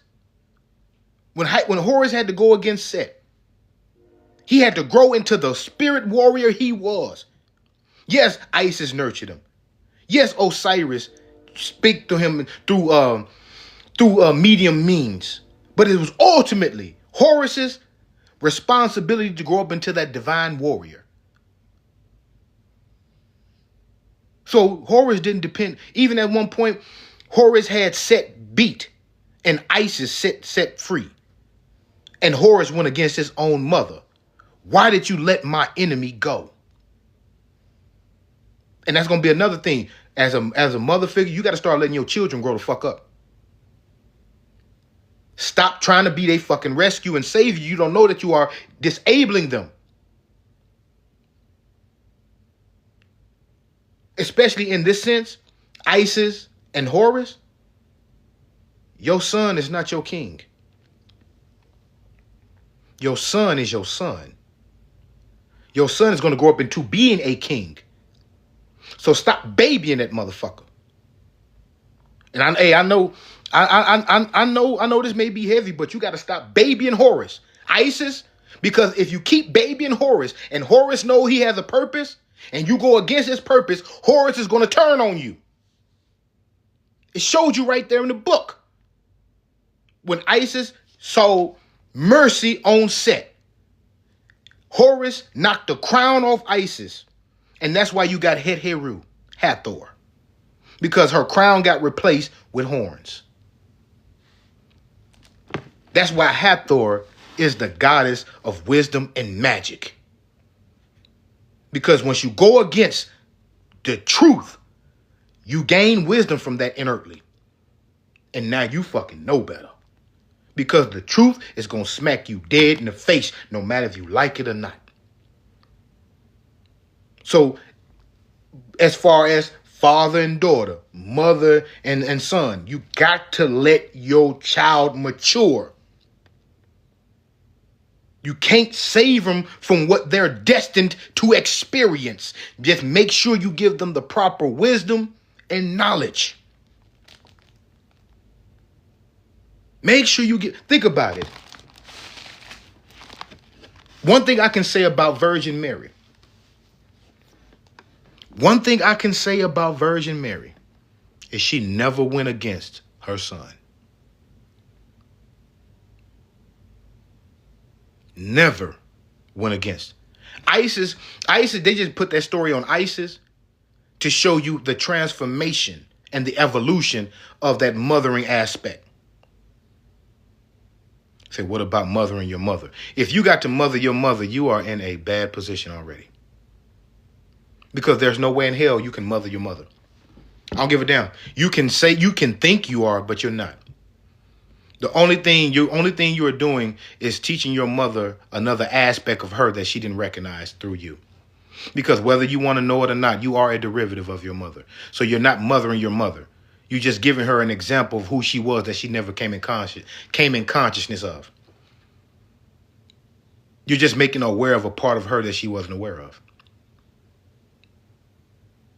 So even still, by you doing that, she's still a mother. Every child that you have is a particle of you.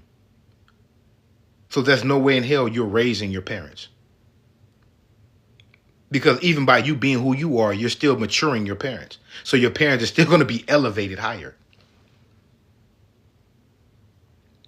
You'll never know more until they pass off. The only time you'll know more than your parents is when they pass away.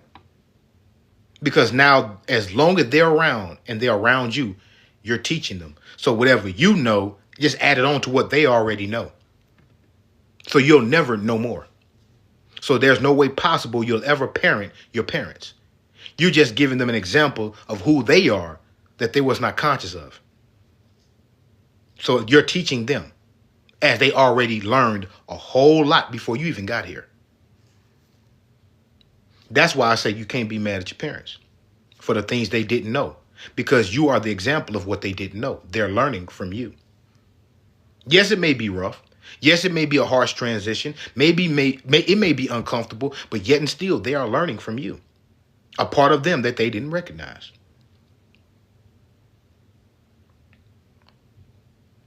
Oh, yes. Spirit doesn't die. So those visions and those dreams and those premonitions, that's ancestral energy around you. Exactly. That's why I said it doesn't matter the age. Now you get what I say. Spiritual maturity will show you to humble to wisdom, no matter the person. Humility to wisdom. Humility to wisdom. That's why you cannot be afraid to learn. You cannot, because think about it. How can you renew your mind?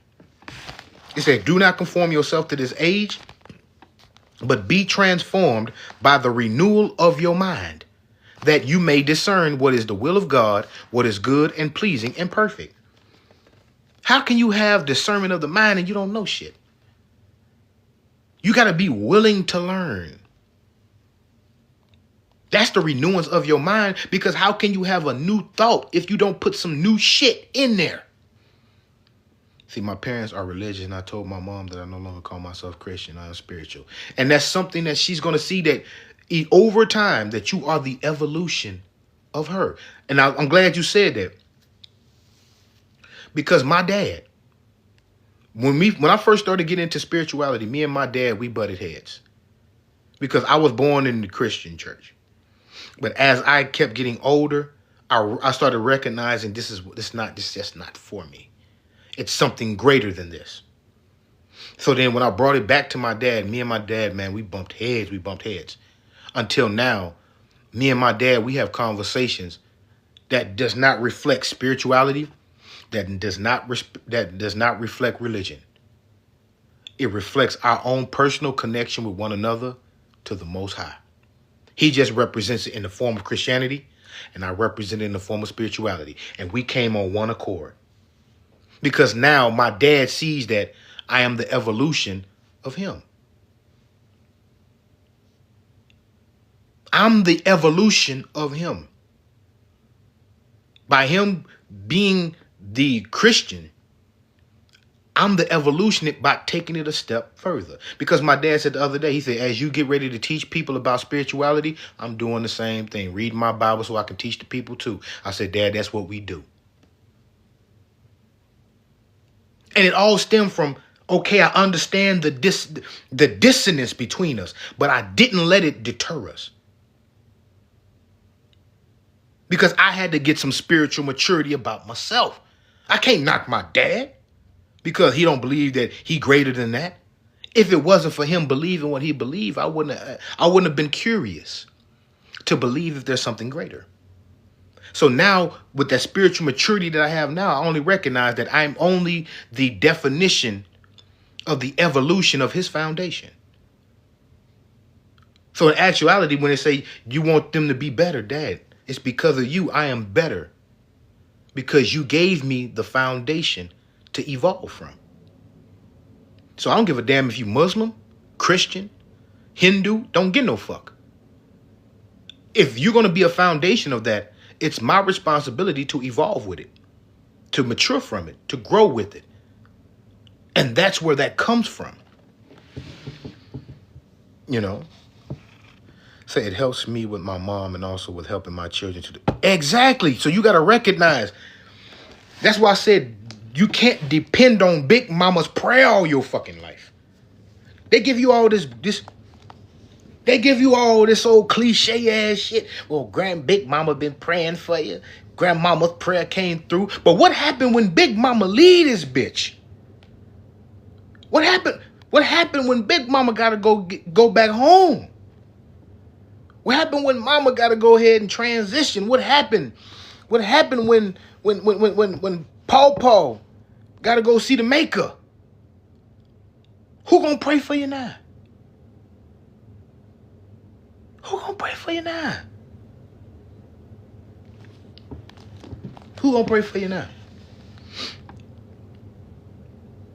You see what I'm saying? You see that? You see how that childlike maturity? You depended on Big Mama to pray for you all your life. You could be 60 years old. If your mama's still alive in her 80s or 90s, you still want your 90-year-old mama to pray for you and you 60? At some fucking point, you got to be able to pray for your damn self.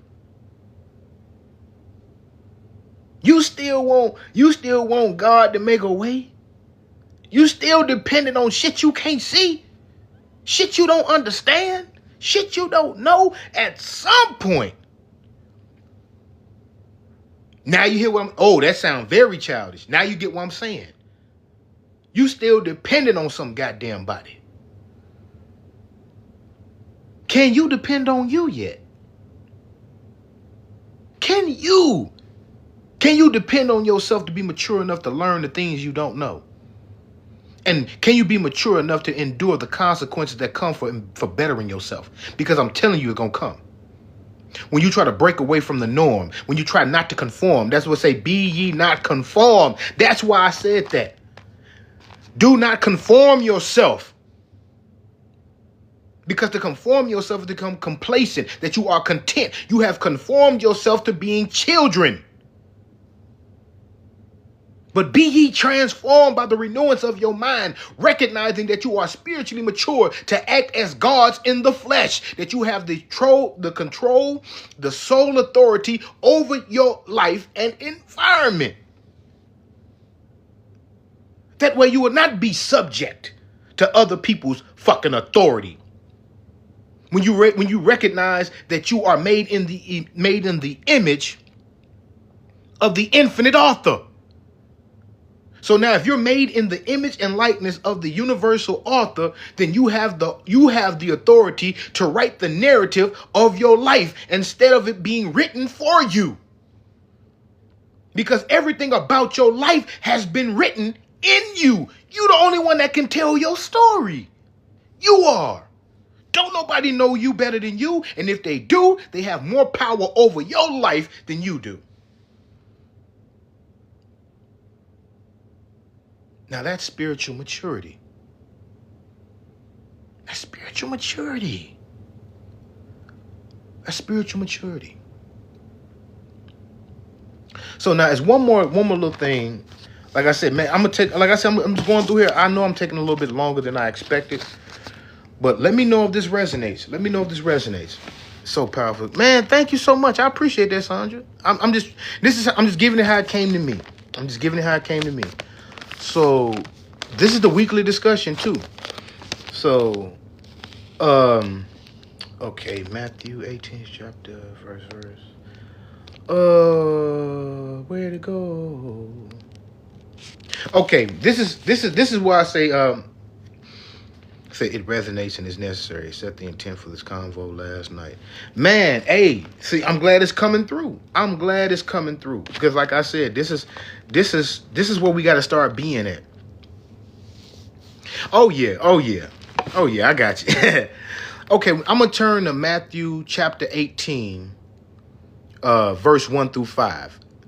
And this is why I said about the humility of a child. It says, at that time, the disciples approached Jesus and said, who is the greatest in the kingdom of heaven? Now, mind you, they said the greatest in the kingdom of heaven.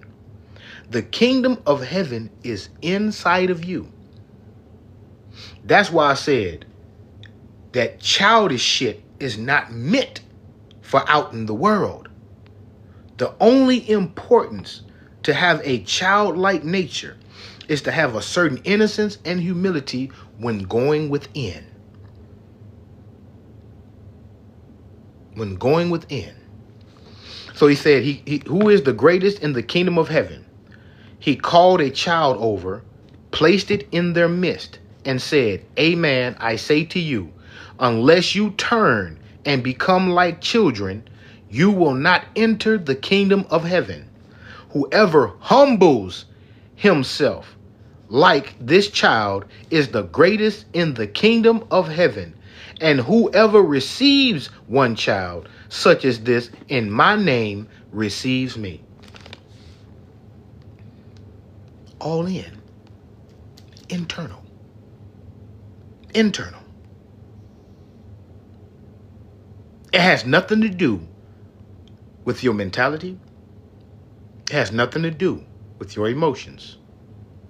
It's all about that humbling effect, to having that innocence and purity, to humble to your spirit, to be guided by it.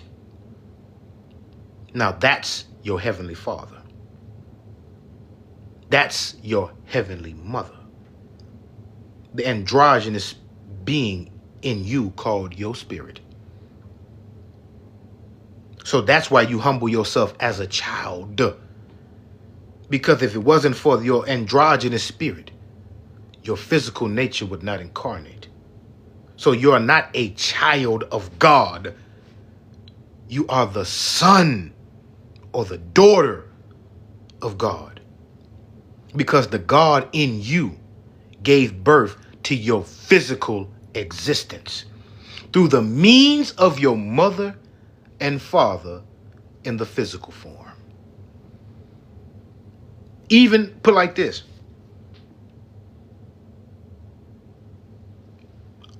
I don't call myself my dad's child. I'm my dad's son. It's a difference. Because I ain't no fucking child. I'm a grown-ass man. So I got to carry myself as a grown-ass man. Even the missus recognize, like, that's why sometimes I just don't up and run to them. Because at some point, I got to be responsible for the shit I do. I got to be responsible. Yes, I know my father got that great knowledge, got that great wisdom. But at some point, I got to define my level of maturity. To where now is, if I'm always coming to him in dependent mode, then we could never relate. Because who wants to be 85 years old still providing for their grown-ass kids? If you don't like that in a physical form, do you think spirit? Because that as within, so without. As within, so without. So now, if we recognize that we are in the same image and likeness of spirit, as a human being, if you don't like taking care of your grown-ass kids, What makes you think Spirit like doing the same thing for you? Especially if you always dependent and begging.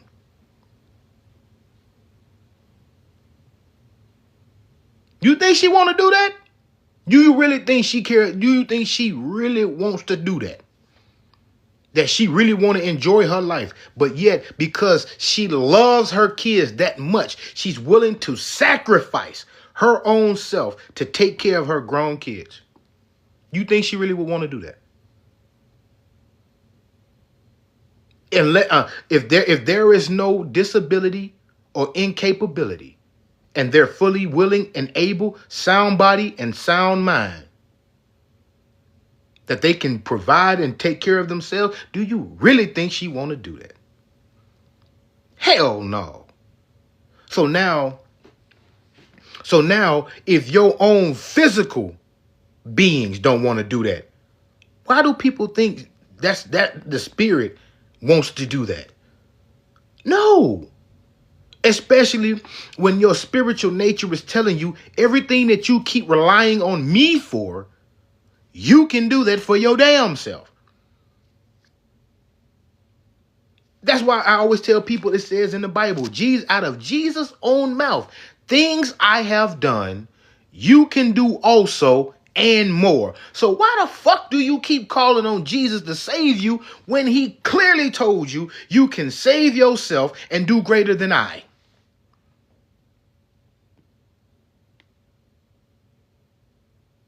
You don't know who you are. You don't know what you possess. You don't know what you're capable of. And that's inner work, spiritual immaturity. You don't want to grow up. You don't want to evolve. You don't want to step into your God self.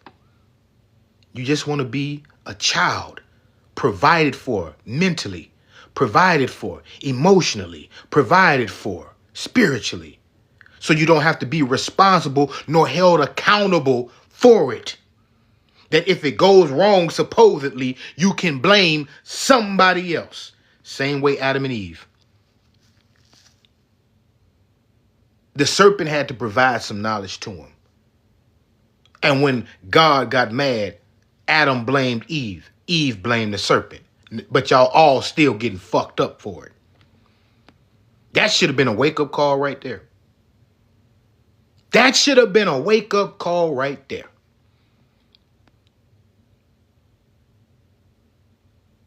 But I'm not going to go back to that. I already spoke on that because I can get hella long if we go right back to that Genesis portion. But that's what I'm saying. Spiritual maturity. Self-love is the highest love. And and that's why it says right here, going back here, when I was as a child, and I didn't read before that, but since you put that up here, I'm going to read it. In 1 Corinthians chapter 13, it starts over at the first verse.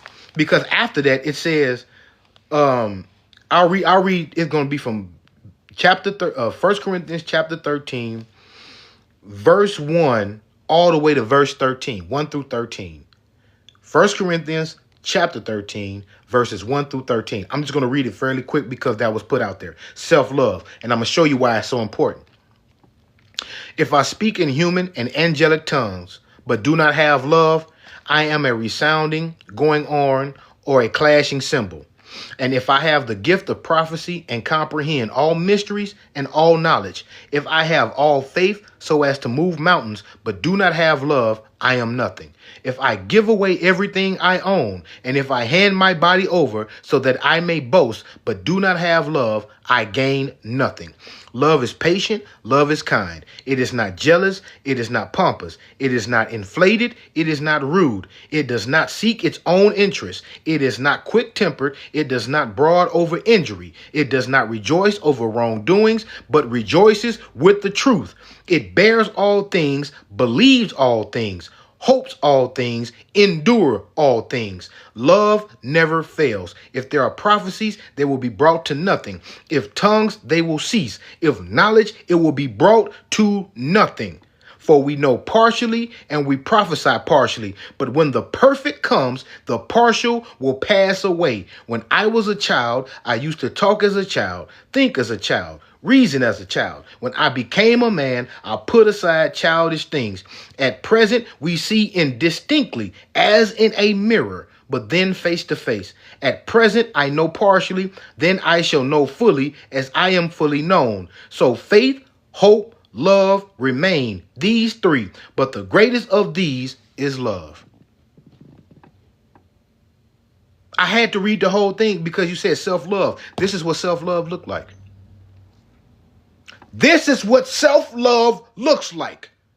Learning who you are and evolving and growing the fuck up and being the best version of you that you can possibly be. Not pampering yourself, not lying to yourself, not bragging and boasting on yourself. Is you becoming God's as you were created.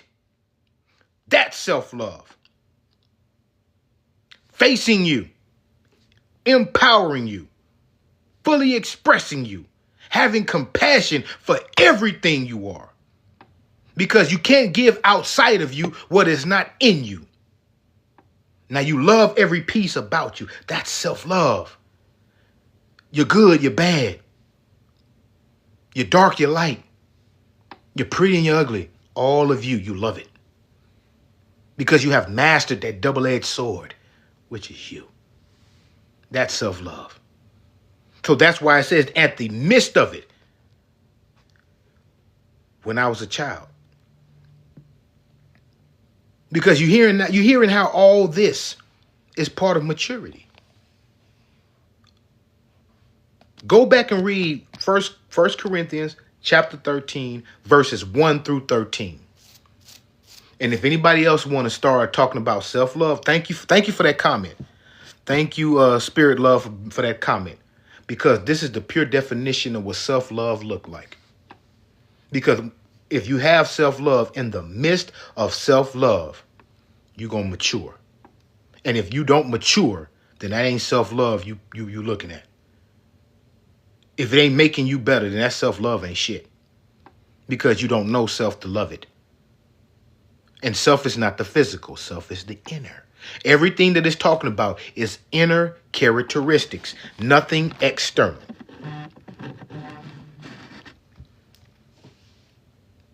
Exactly. To love thyself is to love the self. And if you don't know the self, how can you love it? You don't know what it is. You don't know what it looks like. You don't. So I also tell people to know me is to love me. And that's self-proclamation. That's self-proclamation. Because at the end of the day, I don't give a fuck who love me or not. I don't care who love me or not. Because to know me is to love me. To know me is to love me. So the only way I can love me is I need to know me. So if you don't love me, that means you just don't know me. And that's all right. Because maybe it's not meant for you to know me. And I could care if you do or not. But all I know is, like you said, to know me is to love me. And I know me. That's why I love me. And if you don't, it's just a sign that you don't know me. And I'm not going to hold it against you. Because it's not your responsibility to know me anyway. It's not your job to know me anyway. I'd rather you know you better than you know me. Because possibly if you knew yourself, you would love you. And I wouldn't have to worry about if you love me or not. Because you would know how to love yourself. Because you can't give something that ain't in you. Just because you know me, you love me for what I am, not who I am. You know, just because you know me, you only love me for what I am, not who I am. Do you know you? I'm telling you, it goes deep. Oh yeah, I'm sorry, Sandra. The book is 1 Corinthians, chapter 13, verse 11.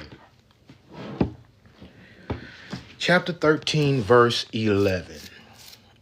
All right, now, I'm winding down. I know this is taking a lot, man. I've been on here at least a good 2 hours already, but we gonna wrap it up. We're gonna wrap it up.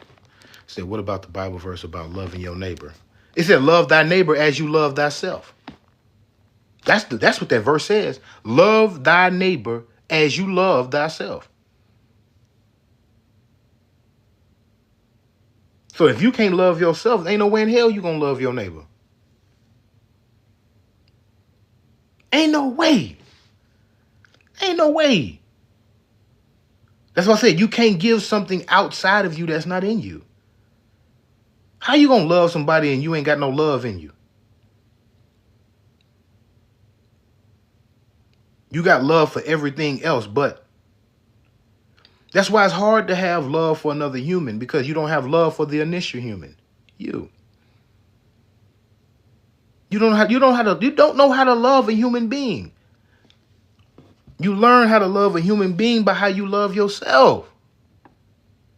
So just like RuPaul says, if you can't love yourself, how the hell are you gonna? You can't. Say what you put out, you receive back. Exactly. Intensified. So if you putting out that fake ass love, you're gonna get a bunch of fake ass love back. And you can't be mad when it doesn't penetrate the surface. Because that's all it is. Fake ass love is not rooted in shit. It's superficial, it's surface level. It's a good 2 hours. Man, I appreciate it. Said best 2 hours of my day. Man, thank you so much. I appreciate it. But now I'm gonna have to move on a little bit further because I got a few more. Because I'm now it's coming down to that decision time. And you see, like I said, I have not left the Bible yet. And I have not twisted any words. I have been speaking it verbatim. Verbatim. And showing you exactly what it's saying. So that's why I'm telling you, you got to master this double-edged sword. And that's part of spiritual maturity. So now we're going to turn to Joshua chapter 24. Joshua chapter 24. And we're going to start at verse 14. Now, this is why I say you got to start having that mastery of self. Because in Joshua 24, starting at 14, it says, now, therefore, fear the Lord and serve him completely and sincerely. Cast out the gods of your fathers served beyond the river and in Egypt, and serve the Lord. If it does not please you to serve the Lord, decide today whom you will serve, the gods your fathers served beyond the river, or the gods of the Amorites in whose country you are dwelling. As for me and my household, we will serve the Lord. Now, I'm going to tell you how everybody in their motherfucking mama got this verse wrong as fuck. Clearly, what did it say? It says, cast out. It's telling you, as this individual here, it's telling you right here, Joshua, he's telling you, for my house, I'm serving the Lord. Whoever this Lord is, whoever his Lord is the God of this Bible. That's his Lord. The God. He want to serve this God of this Bible. He's telling you because he's in so belief of his God that he wants you to be in the same manner as him. But if it hurts you to do so, it says, if it does not please you to serve the Lord.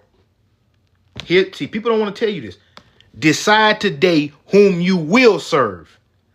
The gods your fathers served beyond the river, or the gods of the Amorites in whose country you are dwelling. If you cannot find yourself to adhere to this God, at least choose what belief system you're going to adhere to. That's in your fucking Bible. But they always want to throw out, as for me and my house, we going to serve the Lord. That's your house. That's your house. And if I don't want to conform to the age of this world, but I want to be transformed by the renewance of my mind, then I have the authority to choose whom I want. Spiritual maturity. Spiritual maturity. See, I'm telling you, people tell you this shit, but they don't really break it down and actually read it to you. Let you know verbatim what it's saying. This ain't tell you, okay, choose the day. Are you going to be a servant of God or you going to serve man? It says right fucking here, choose ye this day whom you, if it hurts you to serve the Lord, then choose today whom you going to, who is it you going to adhere to? Whose instructions you going to follow? Who is the Lord of your life? Who are you putting in that position? And what people don't tell you, you have every right to put your God self as the head of your life. That you're willing to adhere and surrender and follow the God within that is connected to the universal God as the leading head of your life. You don't have to succumb to any religion. You don't have to succumb to any spiritual deity. You have the right to choose who is the head of your life. You don't have to be forced in this shit. You don't have to become his children. You don't have to become his sheep. Ye are God's. And you choose, you create that ideology. You create that servitude. You create that mastery. You have the authority given by the universal author. So you have that right to create the narrative you choose for your life. But you have to be mature to know how. Mature to know that you have that power.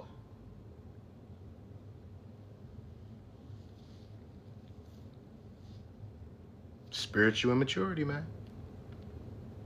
Everything that I have showed you, I'm telling you, it's showing you the consequences of spiritual immaturity versus spiritual maturity.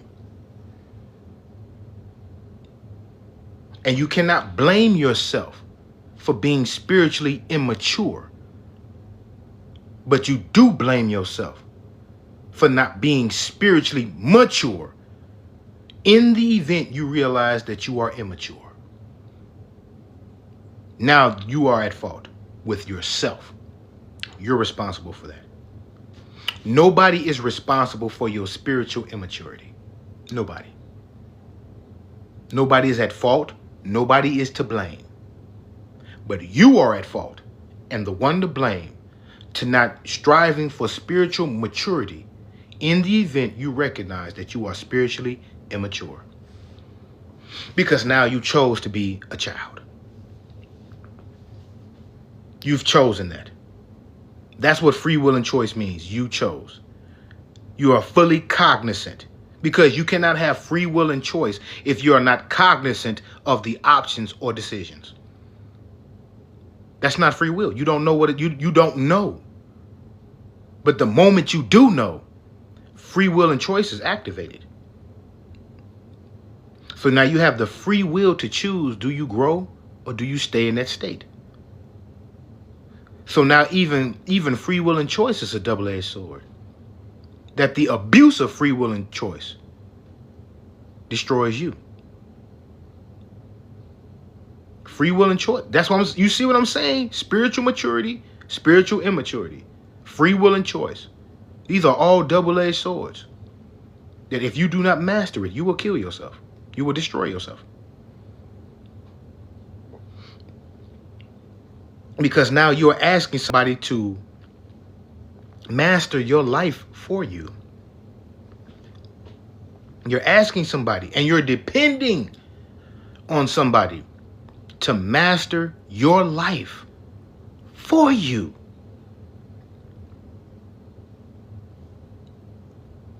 I hope that made sense right there. So that's why I say you got to choose. You got to choose. And I'm telling you, today, before you choose any gods of religion, before you choose any deities or spirituality. Choose the God within. Because you're made in the image and likeness. So the God of the universe is inside of you. Choose you this day. Do you ever heard it say, choose ye this day whom ye shall serve? Choose ye, meaning choose you this day whom you shall serve. Because if it's not serving your purpose, it's doing you a great disservice. So choose you. Come on now. Do y'all hear what I'm saying? Choose you this day whom you will serve.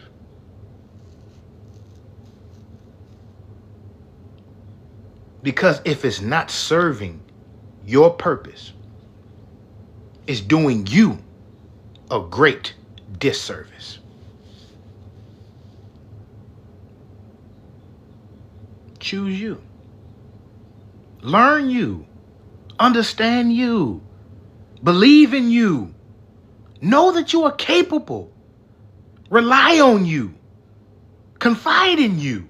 Understand you. Love you.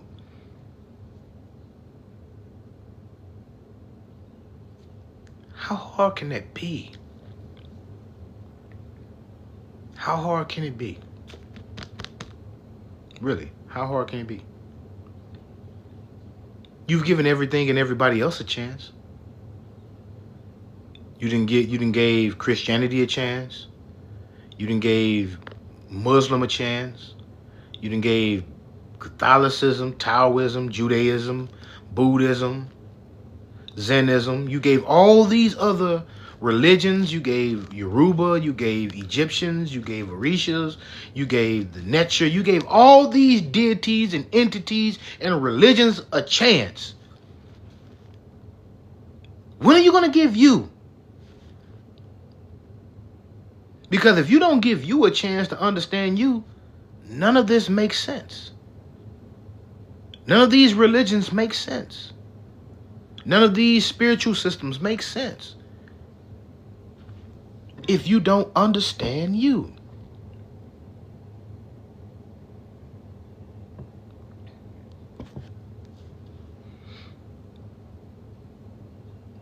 And the only reason I feel you on it. The only reason I'm saying what I'm saying is because certain sects, people turn spirituality and is treating spirituality as a as religion. Just because you don't want to do I'm not saying you, but just because people don't want to do religion, they turn to spirituality and replacing religion with spirituality, and they wearing spirituality as a cliche and cloak. And I'm that's why I don't leave spirituality out, because I'm tired of that shit too. People using spirituality as a cover up, as a scapegoat, as an escape route.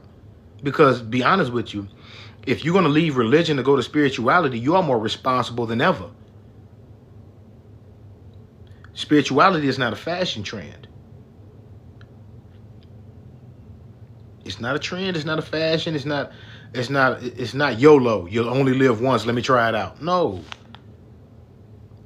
You are held more responsible in spirituality than you are in religion. But, you know, it just ain't a bunch of Ashes and unks. You know what I'm saying? Then I have been trying to figure out combining the both. This is all I've been doing. This whole life is how I've been combining the spirit and religion, the unseen with the seen, breaking it down. Because every world religion is stemming from this book, whether they want to tell you or not. In some form, shape, or fashion, it is a derivative of this book, even the Quran. It's a derivative of the Bible. The Torah, derivative of the Bible.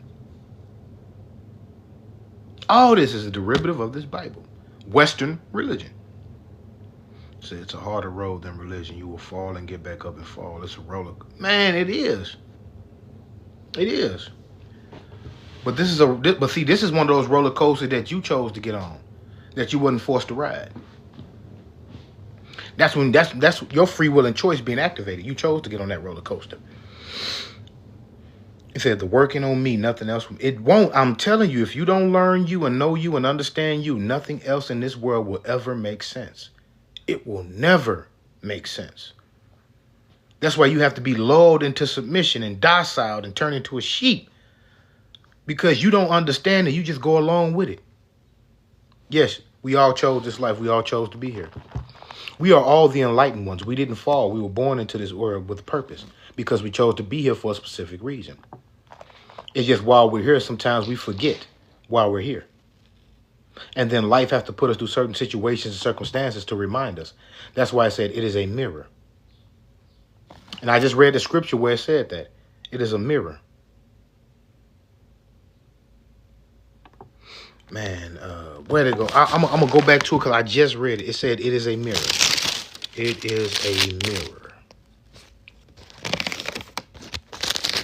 Man, where did it go? Where did it go? Where did it go?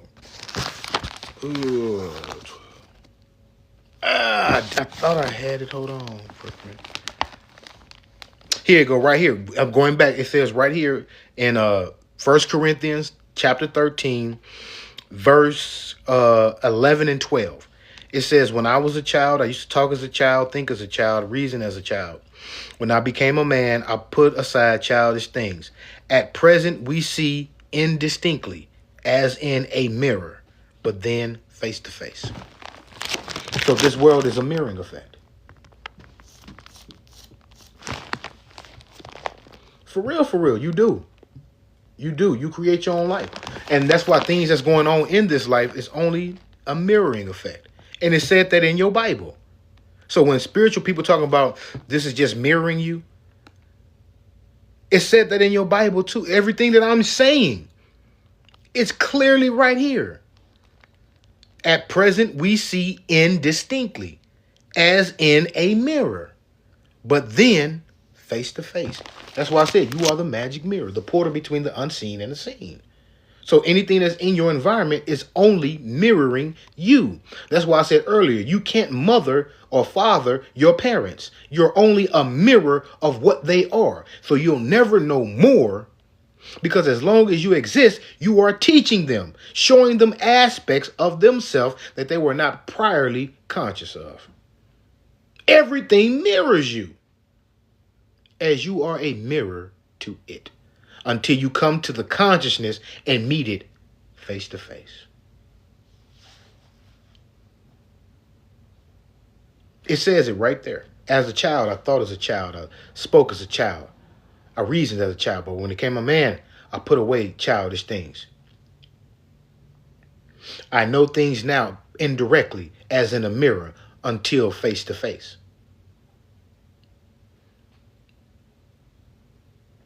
I told people that last week. So it's like people saying if someone's house is a mess, it's a reflection of their mind. Yes. Empty house, full mind. Full house, empty mind. I mean, what it means by that, if you just got a bunch of shit, just a whole bunch of shit, then that's showing you you're putting something in there to fill up what's in here, the space in here. But also, too, what's in your house is a reflection of what's in your mind. Everything is still a mirror. So everything that's in your house is also a reflection of what's in your mind.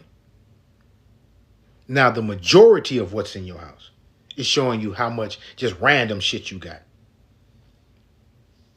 There's a whole bunch. You feel? I hope that makes sense. Sitting down with self is key, like I do on. Yeah, you got to. You got to sit down with yourself. Now, I'm gonna say this. Now, remember that part, because it's gonna lead me to something else. When I told you, as like a mirror, it said, at present I know partially, then I shall know fully as I am known. Remember that. At present we see indistinctly, as in a mirror, but then face to face. At present, I know partially, then I shall know fully as I am fully known. Y'all hear what I'm saying? The mirror effect. I shall know fully as I am fully known. Once you know yourself, you'll know fully. I know partially, then I shall know fully as I am fully known. Everything.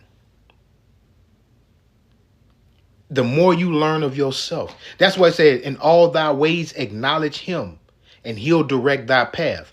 Where is him? The God within. Acknowledge the God in you, and you'll never lose your way. The beginning of knowledge is the reverence of God. So now if you want to gain knowledge, you gotta know God, the God in you. That's the beginning of all knowing. Seek ye first the kingdom of heaven, and all things will be added unto thee. Where's the kingdom of heaven? In you. Seek it first, and all this will be added to you. Have I lied? These are all Bible verses I'm spitting out. But nobody tells you this. Nobody tells you this shit. They got you dependent on the God of Genesis. Someone that did not want you to know who you are. That's why I brought it child. Child of God. You want this to be your parent? Somebody who doesn't acknowledge you as an equal? Don't want to tell you how they made you?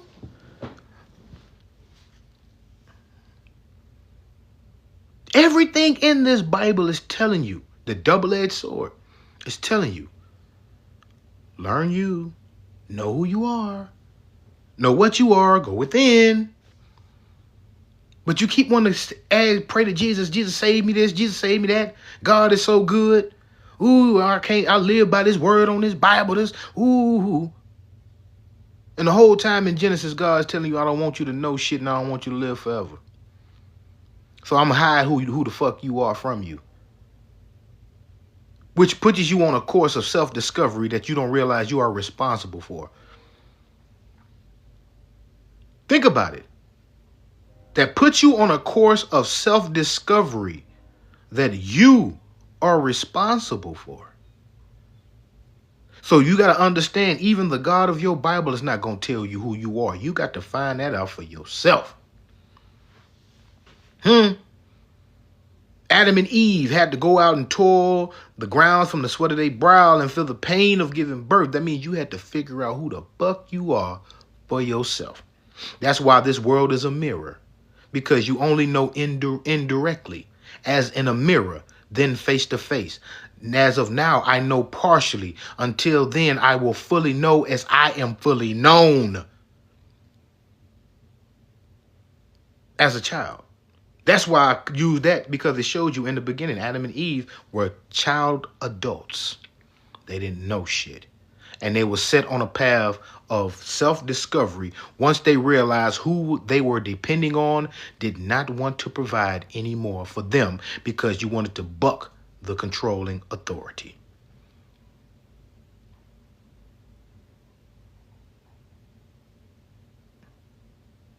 Choose ye this day. Choose ye this day. Now you see why I added that verse in there. Choose ye this day. Who is the head of your life? Exactly. It's in you to know. It's in you. Everything is in you. That's why I say you go to church all day long, hooping and hollering, screaming, shouting, singing and praising and dancing. And come out that motherfucker and don't know shit.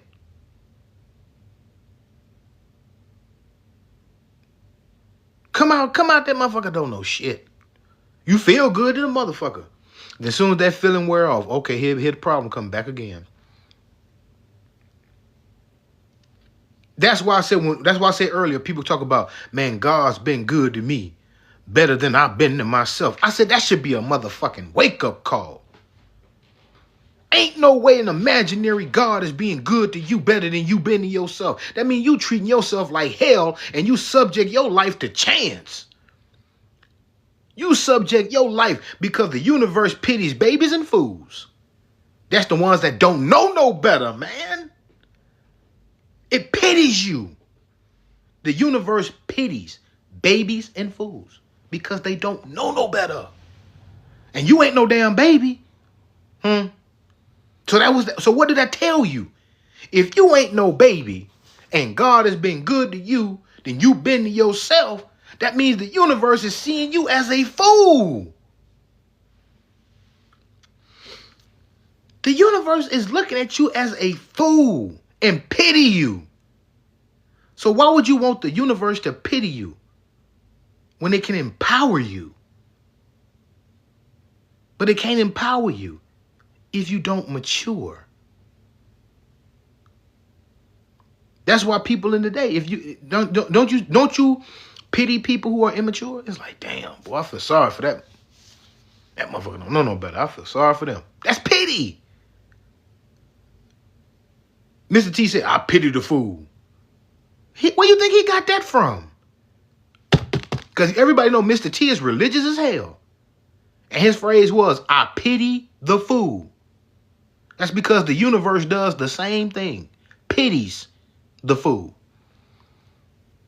And empowers the wise.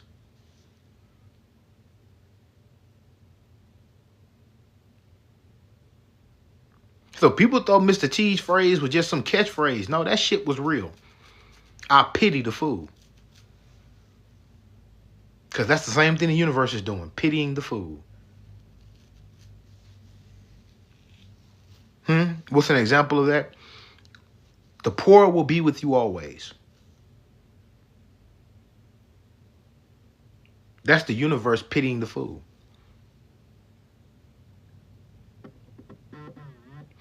He said, no, Solomon, think about it. It says, Solomon in all his splendor was not clothed as the lilies of the field. Think much more how our Father in heaven will give to you. Now, a poor person that does not know they have the power to empower themselves and establish themselves for the necessities and requirements of their daily, and they still get found provisioned for, that's the universe pitying a fool. Because you do not have the cognizance nor the conscience to know that you can provide for yourself. So I feel sorry for you that you can't provide for you. And then someone comes along your path, offers you something of substance. They call it blessings. That's the universe pitying you. Because you did not have the consciousness to know that you could provide that for yourself. Now, a true blessing is then when you have done all you could and you're in a position to where now your hands are tied. You can't consciously do anything and something miraculously breaks free. Now, that's a blessing. Not when you are consciously able to do something and you choose not to. That's the universe pitying you.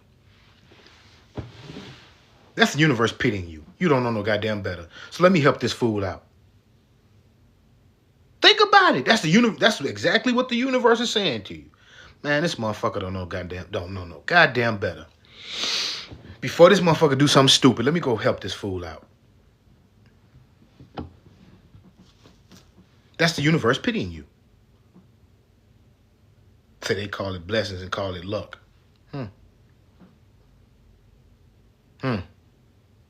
That's why I say the universe pities babies and fools. But it still looks out for them.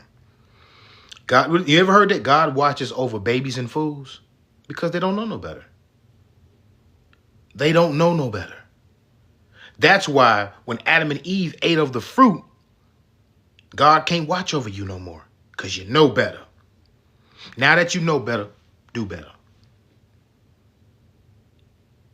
Because you ain't no fool no more. You know something now. And the more you know, you may buck me. I got to get you the fuck up out of here.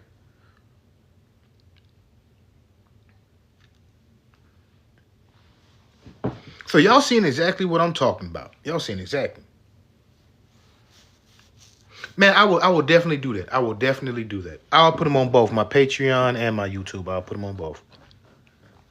Well, actually, it goes to my Patreon, so yeah, it'll be on my Patreon for sure. I know that for a fact.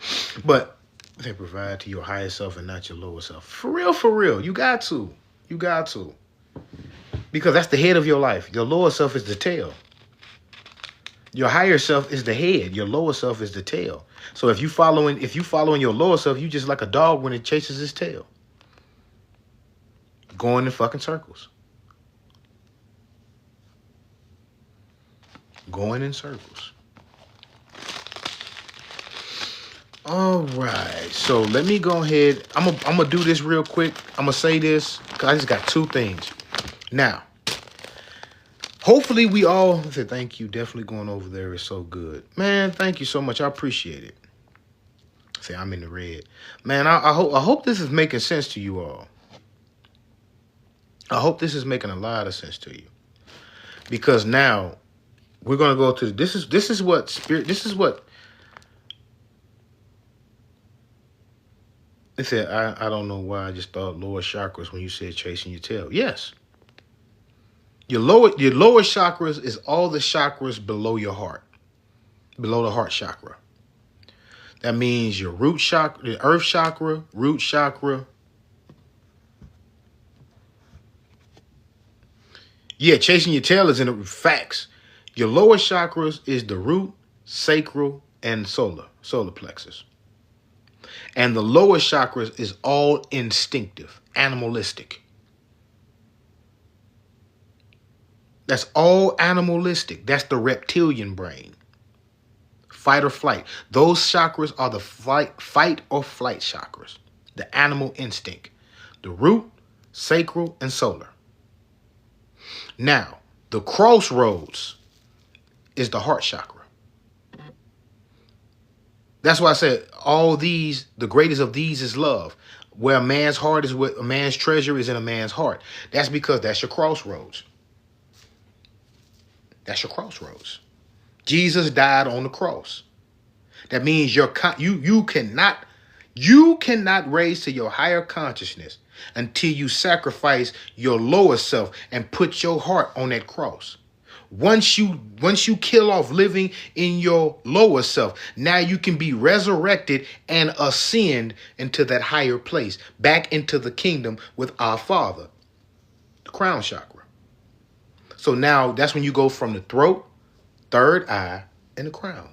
That means you speak the truth, you see the truth, you know the truth because you are the truth. You've ascended by putting your lower self on the cross and sacrificing it by making it a servant to your higher self. As your higher self is the head of your life, it has mastered the lower self. So now you have a master servant within your own spiritual nature.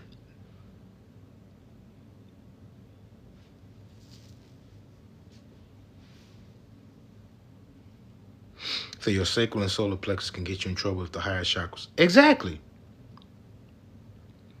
Because your sacral is all about that reproductivity. And your solar plexus is all about instinctive courage. So now if you don't have any consciousness for your root chakra to stand on, then all the principles that you standing on from your root chakra, if it's fucked up, your sacral chakra is going to create more of that. And then your instinctive chakra is going to either have you in a fight or flight situation where you got to defend it or run from it. So now it places that on your heart. You got to weigh this. You got to weigh this on your heart. Are you pleased with how this is going and it is according to what you want your life to be? Or are you displeased? Is this truly what you want? That's why in my yacht, you got to weigh your heart against the feather. If your heart is not as light as a feather, that means your root, sacral, and solar plexus has been getting you in some shit. Now you got a heavy heart because it's being weighed down. It's being weighed down. To where now you have no choice but to live in your root, sacral, and solar. But if it's light as a feather, that means you living up on a higher level to where you speak different. You hear things different. You see things different. You understand different because your identity is different. Now, once you have this identity change, Now you go back into that cycle. Now your root chakra has something new to stand on, and you can create sacral chakra. Create from that standpoint. Solar plexus. Have courage to enforce that. Heart chakra. Now you increase what you love and want to expand on it. So now throat chakra, you speaking from a different place and you hearing things because now you seeing things on how things were expanded in your heart and created a new identity, and it keeps going through that cycle. That's the cycle of evolution. That's why I say when you know better, you do better, because that's the evolutionary cycle through your chakra system. The maturity of your spirituality. So when people say I'm going through cycles, yes, this cycle may look similar, but are you at an elevated state than where you were before? As things begin is how they end. That's why I say if you've seen the beginning, you've seen the end, because now your identity started from what you stood on initially. You feel what I'm saying? So now once you get to that, you'll realize that the Lord's Prayer is all about you. I'm just going to read it real quick. And I'm going to do Matt Reed, and I got to get off here because my phone dying now. But it says right here, this is how you are to pray. Our Father in heaven, hallowed be thy name. Your kingdom come, your will be done. On earth as in heaven. Give us today our daily bread. And forgive us our debts as we forgive our debtors. Lead us not into temptation, but deliver us from evil. Now, as you gain spiritual maturity, who is the Lord of your life? Our Father in heaven. Where is heaven? In you. So who did you choose this day? You. And who do you give reverence to?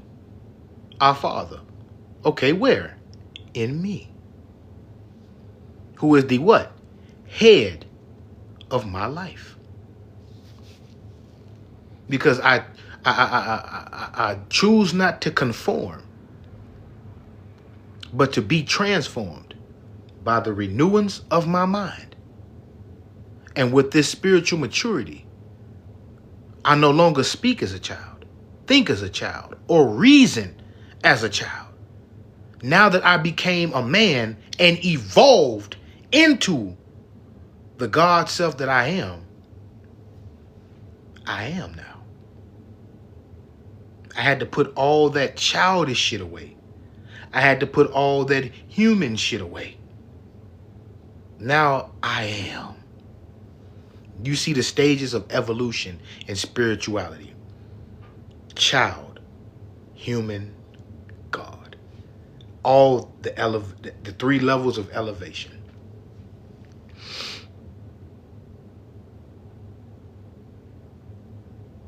That part. I am. So that's why I said once you become spiritually mature and you step into your God self, you'll recognize that the Lord's Prayer is a meditation of your heart and asking your own higher self to lead you, guide you, and let thy will be done.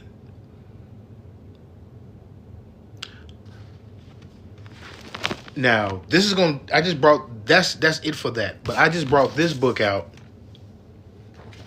because I told people about King Solomon, about Solomon's temple, and how Solomon's temple was built. Now, remember I told you, it says, I knew indistinctly as in a mirror, but then face to face. I know partially until now I know as I am fully known. Meaning knowing yourself.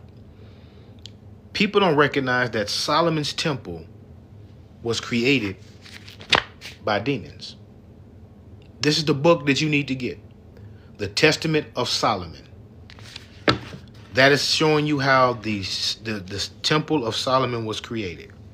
Now, when they talk about this temple, this is not talking about a physical temple. It's talking about the temple of the mind, temple of the body, the thing that houses the spirit. All right, here you go. It's going to be backwards, but it's called the Testament of Solomon.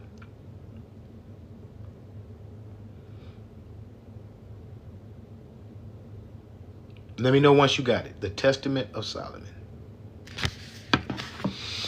This is talking about the inner makings of your spirit, your consciousness. The body is a temple that houses the spirit. So the temple of Solomon is you. And to be honest with you, demon means daemon. Daemon means spirit. That's it. People made demons seem negative. But there in the spirit realm, there's no such thing as good and bad. That's a physical trait. That's a human narrative. Good and evil. That's human. But daemon means spirit. Every spirit has its purpose. But we look at it in a physical sense of it being negative or positive, in a perception aspect. But actually, energy, negative and positive, only means feminine and masculine. The creative and chaotic nature, or the provision and the safeguarding and secure direction. Both play a part. Both are necessary. And people don't understand negative energy is feminine energy. It's power, raw power. Expansive power, very powerful. That's why people say demons are powerful. Demons are very powerful if you want to consider them to be a negative dark energy. That's the feminine energy. But the light energy is even more powerful, because it's what gives the dark negative energy its structure, order, and directions. So that's why from the solar plexus down, that's your feminine. And from the throat chakra up, that's your masculine.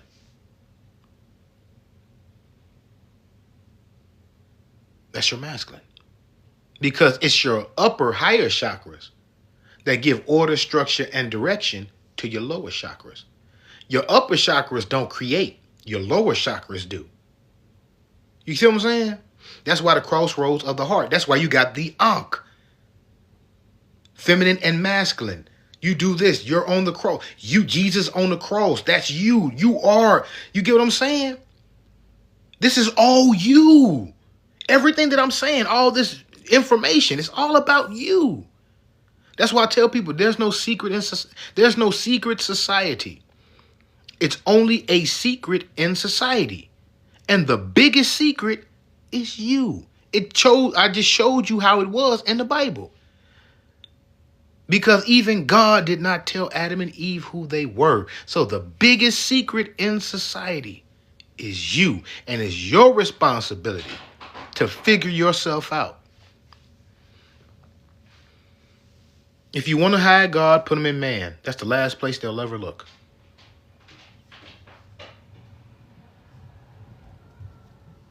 Say power can hurt you or help you if you do not know how to use it. That's why you have spiritual maturity.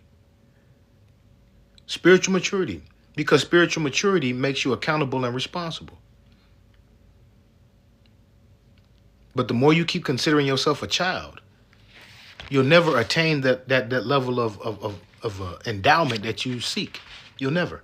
Because the universe does not see you as responsible. They pity you as a fool. Man, thank you for the gift. I appreciate it. How can I endow you with power and I don't even see you being responsible for yourself? Every time I look up, you're depending on me, and I'm trying to give you more to expand with it. How can I give you that? How can I give you more power? Because with more power comes more responsibility, and you're not responsible for yourself. You keep considering yourself a child of me, and I've been trying to tell you that you are just like me. You keep asking me to save you, and I keep telling you things I can do, you can do also, and more. So why would I give you more and you're not showing yourself approved to be responsible with what you got? You still want to be a child. You still want to depend on me. Well, damn. Okay. If that's what you choose to, then the endowments that I want to give you, I can't give it to you. I can't. And me and the missus was talking about this the other day. When it comes to an inheritance, I can leave you some material shit, but I can't leave you no power. I can't leave you power if you don't show yourself responsible. If you don't know how to run this shit, and you don't know how to maneuver and work this, then why would I entrust in you something that is meant to provide for generations, and you don't know how to be responsible for it? Because you have yet to show me how you are being responsible for yourself. You haven't matured enough. So I can leave you some material shit, but I can't leave you power. Because now you would destroy it, along with destroying yourself. And by destroying yourself and destroying it, you have ruined it for generations to come. So I cannot be foolish to put this type of power in your hands, knowing you're going to destroy it.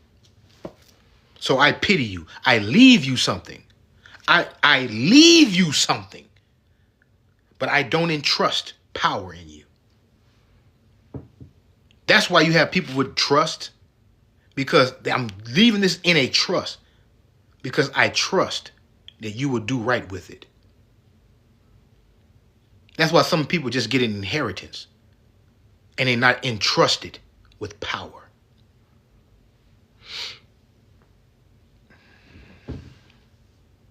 Because they're not entrusted with power. So, I'm finna get into your reading right now because I'm actually done. I'm just leaving this up here. Say sorry, not for you. Okay, I'm about to say because I don't even have your number, to be honest with you. But I'm finna get started. But this is why I say read this Testament of Solomon, because it shows you how Solomon had mastered his demons to build the temple. So the only way that you can properly build is you have to be able to face and master your demons to build you up. So that's why I said your lower self. Be able to face it, address it, and master it to build your temple. That's why Solomon was called the wisest man in all the Bible. That's why Solomon was called the wisest man in all the Bible. Because it's not because Solomon knew how to split the baby. It's because it's a certain wisdom that God gave him after that. And I'm not going to spoil it for you. Remember when God asked Solomon, what do you want? And Solomon asked for wisdom. And God said, because you asked for wisdom and not riches and golds, I will grant it to thee, plus all that you desire and more. And that's how Solomon became the wisest plus wealthiest man in the Bible. But it wasn't. But in this book, it explains the wisdom that God gave Solomon. This book explains the wisdom that God gave Solomon. And the wisdom God gave Solomon was the power to face and master his demons. And if you want to spiritually mature, you have to face and master your demons. So I really do hope this was helpful. I mean, I've said it all. I don't think there's anything else left to cover. Been on here 3 hours. 3 hours. And I really didn't even get as deep as I really wanted to go because it's a whole lot more. But I really do hope this was helpful enough. I hope this was more than enough to be helpful. Man, no problem. No problem. No problem at all. So, with that being said, I only got room. I'll put it on my Patreon. My Patreon is patreon.com/3KCTV. I will definitely put this on my Patreon. Said this was a powerful and enlightening moment. Man, no problem. No problem at all. Said love and light with abundance of man, prosperity and bliss to you as well. Thank you so much. Said this was very helpful and enlightening. Thank you. Man, no problem. No problem at all. Man, thank you. Thank you. And I'm glad this was received. I really am. Said, will you be back? Yes, I'll be back tomorrow. I'll probably be back tonight because I know some readings that I'm not going to be able to get to right now. But I may be back this evening. Man, no problem at all, man. I'm glad I'm able to bring this to you. Because like I said, moving forward, this is going to be so needed. So needed. So with that being said, Matt, I'm going to go ahead and get your mini in, and I'll be back later on this evening because like I said, my phone is dying and I didn't know I was going to take this long, but like I said, I was just letting the spirit flow. Say general, no problem. The newsletter is going to be sent out today. I didn't get a chance to send it out yesterday, but it will be sent out today. Also, the missus has came up with some information about spiritual maturity. I'll be sending that out with the newsletter. So if you want to receive this information, go to www.3kingsconsulting.com and sign up for the mailing list. And you'll also be sent out the information as well. Say this message seems to be God's theme for the past few wonderful, wonderful moments. Hey, there it is. Said this message was great. Thank you. Man, no problem at all. Say, but you gave me so much I needed, literally sitting with everything you explained. Man, thank you so much. Hey, like I said, I really just want this to be helpful. And you know, like I said, I'm not here to change nobody's belief system. I'm not here to change nobody's faith. I'm not here to change nobody's religion. I just want to open that mind up so you can start fully understanding these things properly. So if you knew this is what you was doing, would you still choose it? That's why I had to go back to Adam and Eve. If you knew why, would you still do it? If you knew why. And that's what people are leaving out. Why? Because that why is always connected back to you. It's always connected back to you. And if somebody can't tell you why, it's because it's something they want from you that they can't explain it to you. Because if they explained it to you and you understood why and how it pertained to you, you wouldn't do it. You wouldn't do it. But then it's always somebody that's going to come along that knows, is going to try to show you and teach you and give you a better angle. And those be the ones that tend to suffer because they are the ones that's revealing the truth to you and going against the grand agenda, not the grand design. Because in you is the grand design, the God in you. The God of the Bible had a grand agenda. So you got both of them. You got the grand agenda and the grand design both side by side running simultaneously in the Bible. But if you don't have that mastery of the double-edged sword or that spiritual maturity, you would not recognize it. And you'd be falling victim to one. You'd master one and be a slave to another. That's why I say one of them. If a man can't serve two masters, I'm gonna say, where'd it go? Where'd it go? I got it in here too. Matthew chapter 6. I'm gonna say this in I'm getting to your Matthew chapter 6, and this is really in the Bible too. I knew I was missing something. Man can't serve two masters, and I'm gonna explain that real quick as I shuffle up for you.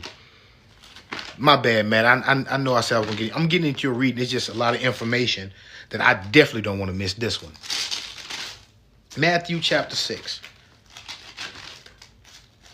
Like I said, this is one of them lies, man, that were definitely, if you understood it, it changes your life, man. It changes your life because now you got the tools. You got the awareness to know that you got the tools in you to make those changes voluntarily before life has to do it to you involuntarily. You see what I'm saying? So this is why I said moving forward, we really need this. We all needed this, even me, because it helps sharpen me up even more. So I needed it myself.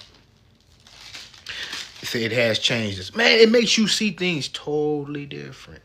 Totally different. It makes you want to stand in your power more. Even though, that's why I said love is patient, love is kind. Love believes all things and endures all things. That's because the love of yourself, the love of your purpose, the love of the God within, you don't mind what comes. Weapons may form. They may hurt you. They may harm you, but they won't prosper. It's because you love yourself and you love your purpose so much. You are willing to endure. You stay optimistic. You stay faithful. You got that spiritual maturity to discern what is good and pleasing towards your purpose. Thy will of thy good, thy will of thy Father, thy will be done. Your innermost purpose, you'll know as in heaven on earth. You'll be the one to create that. You're the God that mastered that. You're the one that brought it into fruition. Look how empowering that is. You're not dependent. You're independent and able to be interdependent with other gods just like you. You don't tell me that don't make you feel great.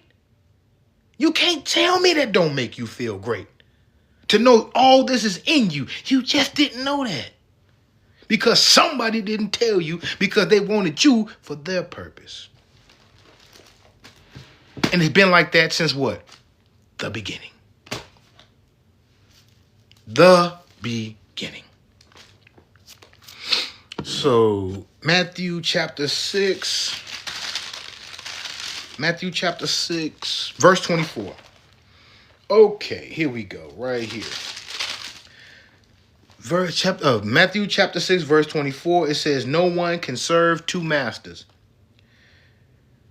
He will either hate one and love the other, or be devoted to one and despise the other. You cannot serve God and mammon.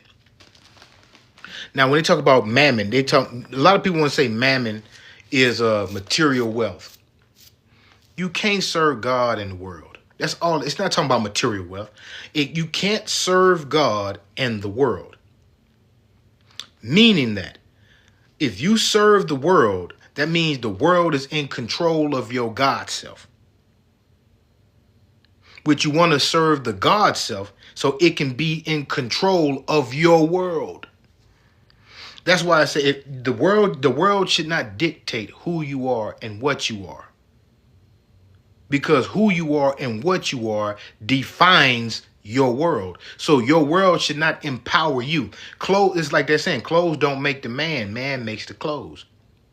But now if you need these clothes to build up your self-esteem, then the world is your God. Because if it wasn't for the world, you wouldn't feel you have any power. When it's actuality, your power that is creating the world. So that's why I say, be ye not conformed to this age, but be ye transformed by the renewance of your mind. So don't conform to the world when you are the master of it. It's supposed to conform to you. So that's why when you come in and tell people about how they can be gods, they despise you. Because look how long the world been teaching them something different. Ain't that what it says right here? No one can serve two masters. He will either hate one and love the other, or be devoted to one and despise the other.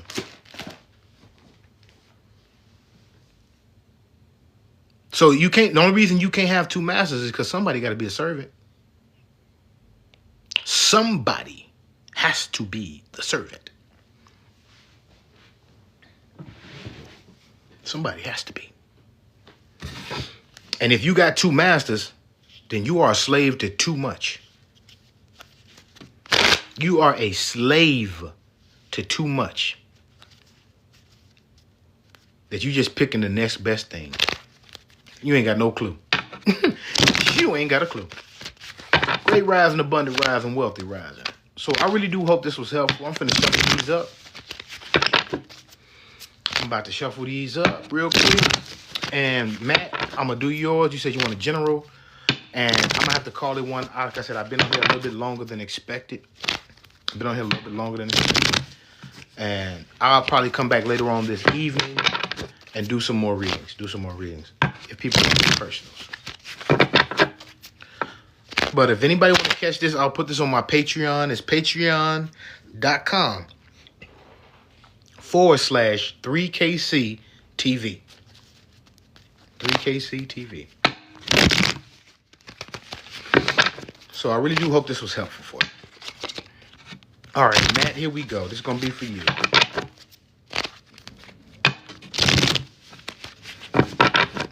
Man, thank you so much. I appreciate it. I'm glad to be on here. Because, I like I said, I don't consider myself the average reader. I want us to be better. I want us to all be better. Yeah, the link is in the bio. It is in the bio. I just want all of us to be better. Like I said, I don't consider myself no greater, no better, no lesser than nobody. We're all, like I said, we're all in the same boat.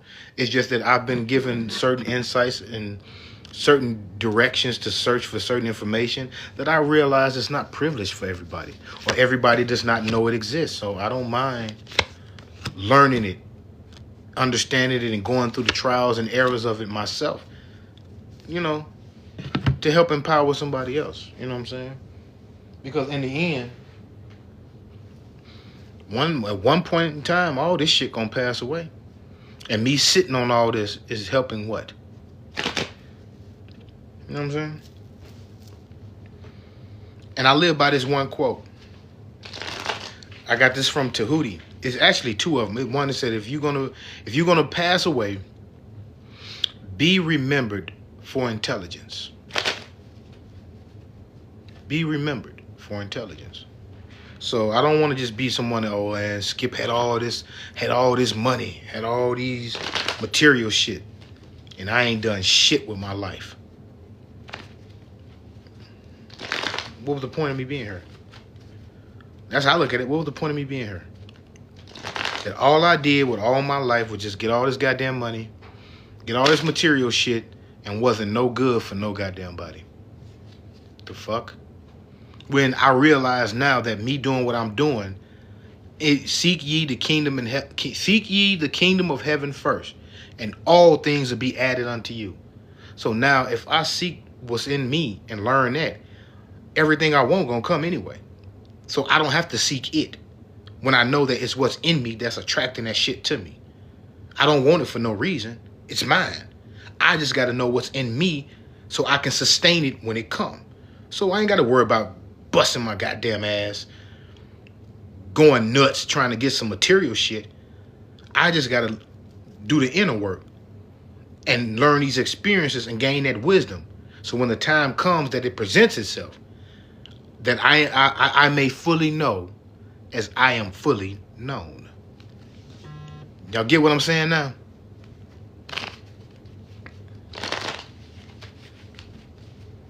So that's why I hope it makes sense, man. All right, Matt. I'm gonna put these clarifiers out here, and we're gonna see what's good.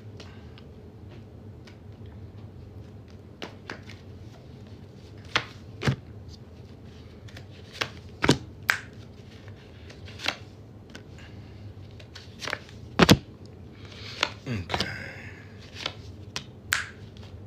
All right, bottom line energy. I got 7 of Pentacles, Ace of Cups. Hey, I ain't gonna lie, Matt. If you may have a new opportunity coming with now, there's certain plans you want to get into motion, and you just need to get your financing up a little bit. Everything is gonna work out. You got the Sun clarified by the 6 of Wands. So if you were stressing about money, finances, or whatever, it's gonna come into fruition. Right now, you just need to let go of some of this debt. Let go of some of this burden. Somebody's draining a lot of your money too, a lot of your finances, a lot of your energy, a lot of resources.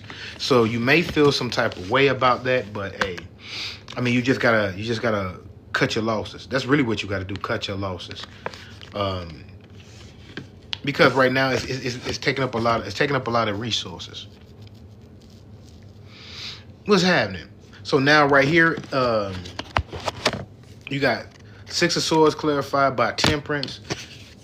Knight of Discs clarified by the Queen of Pentacles. Strength clarified by Judgment. So now, as far as this concerned, I do feel like it's a relationship.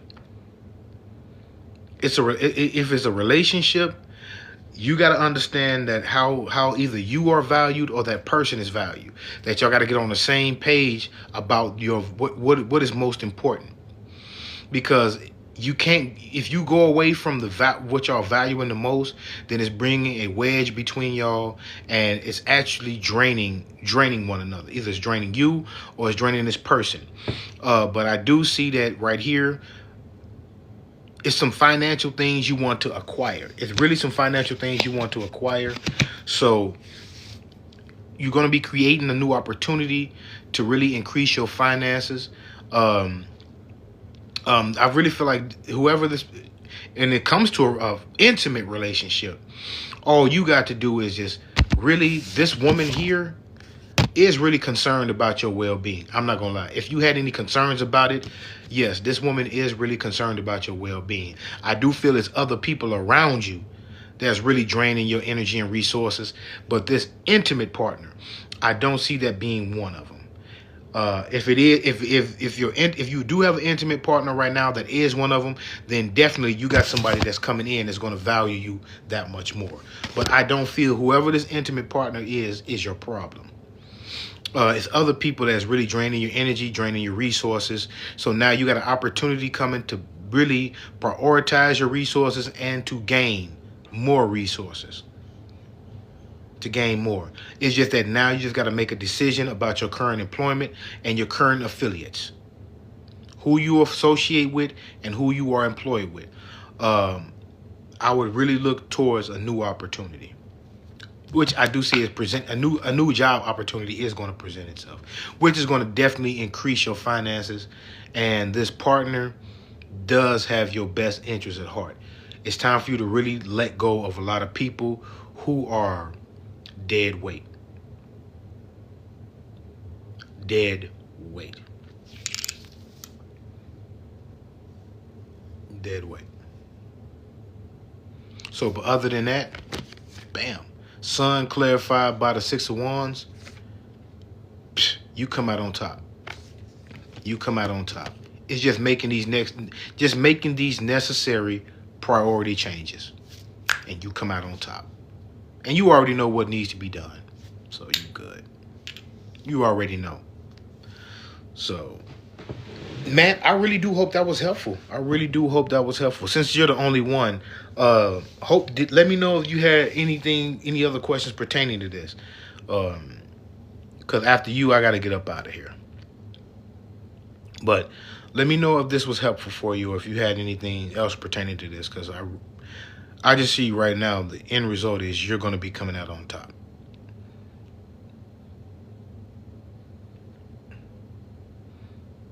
And it's just you prioritizing what's most important to you, and neglecting the things that's not your responsibility.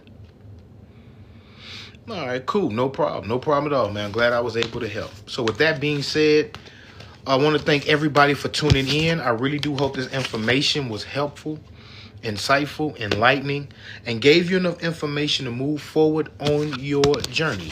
Thank you to you also, Matt, for donating, giving me the opportunity to assist you on your journey as well. And this is all. Let's Skip the Great, a.k.a. Skip Trismegistus, meaning thrice great. If anybody want to get a personal reading, you can go to www.threekingsconsulting.com and schedule your reading. And for all of your holistic needs, you can go to www.stylesforlife.org and purchase today. If nobody told you, then let me be the first. I love you. But most importantly, love yourself. And I bid you all peace, love, prosperity, and bliss. And thank you all so much. I really appreciate you. Thank you, thank you, thank you. And I catch you all later on this evening. I will be downloading this and putting this on my Patreon. So if you want to check this full live out, definitely go to my Patreon, and it should be posted within the next hour or so. Okay? But I'll definitely try to come back and reconvene tonight. So those who wanted to get a personal reading from me, I will definitely be available for you. All right. So until then, yes, the notifications, put them notifications on. Go ahead and turn them up. Put them on. And if you don't follow me so you can be notified every time I go live. So you can get some of this news you can use. You feel me? So I bid you all peace, love, prosperity, and bliss. And I catch you all later on tonight. All right? All right. Peace.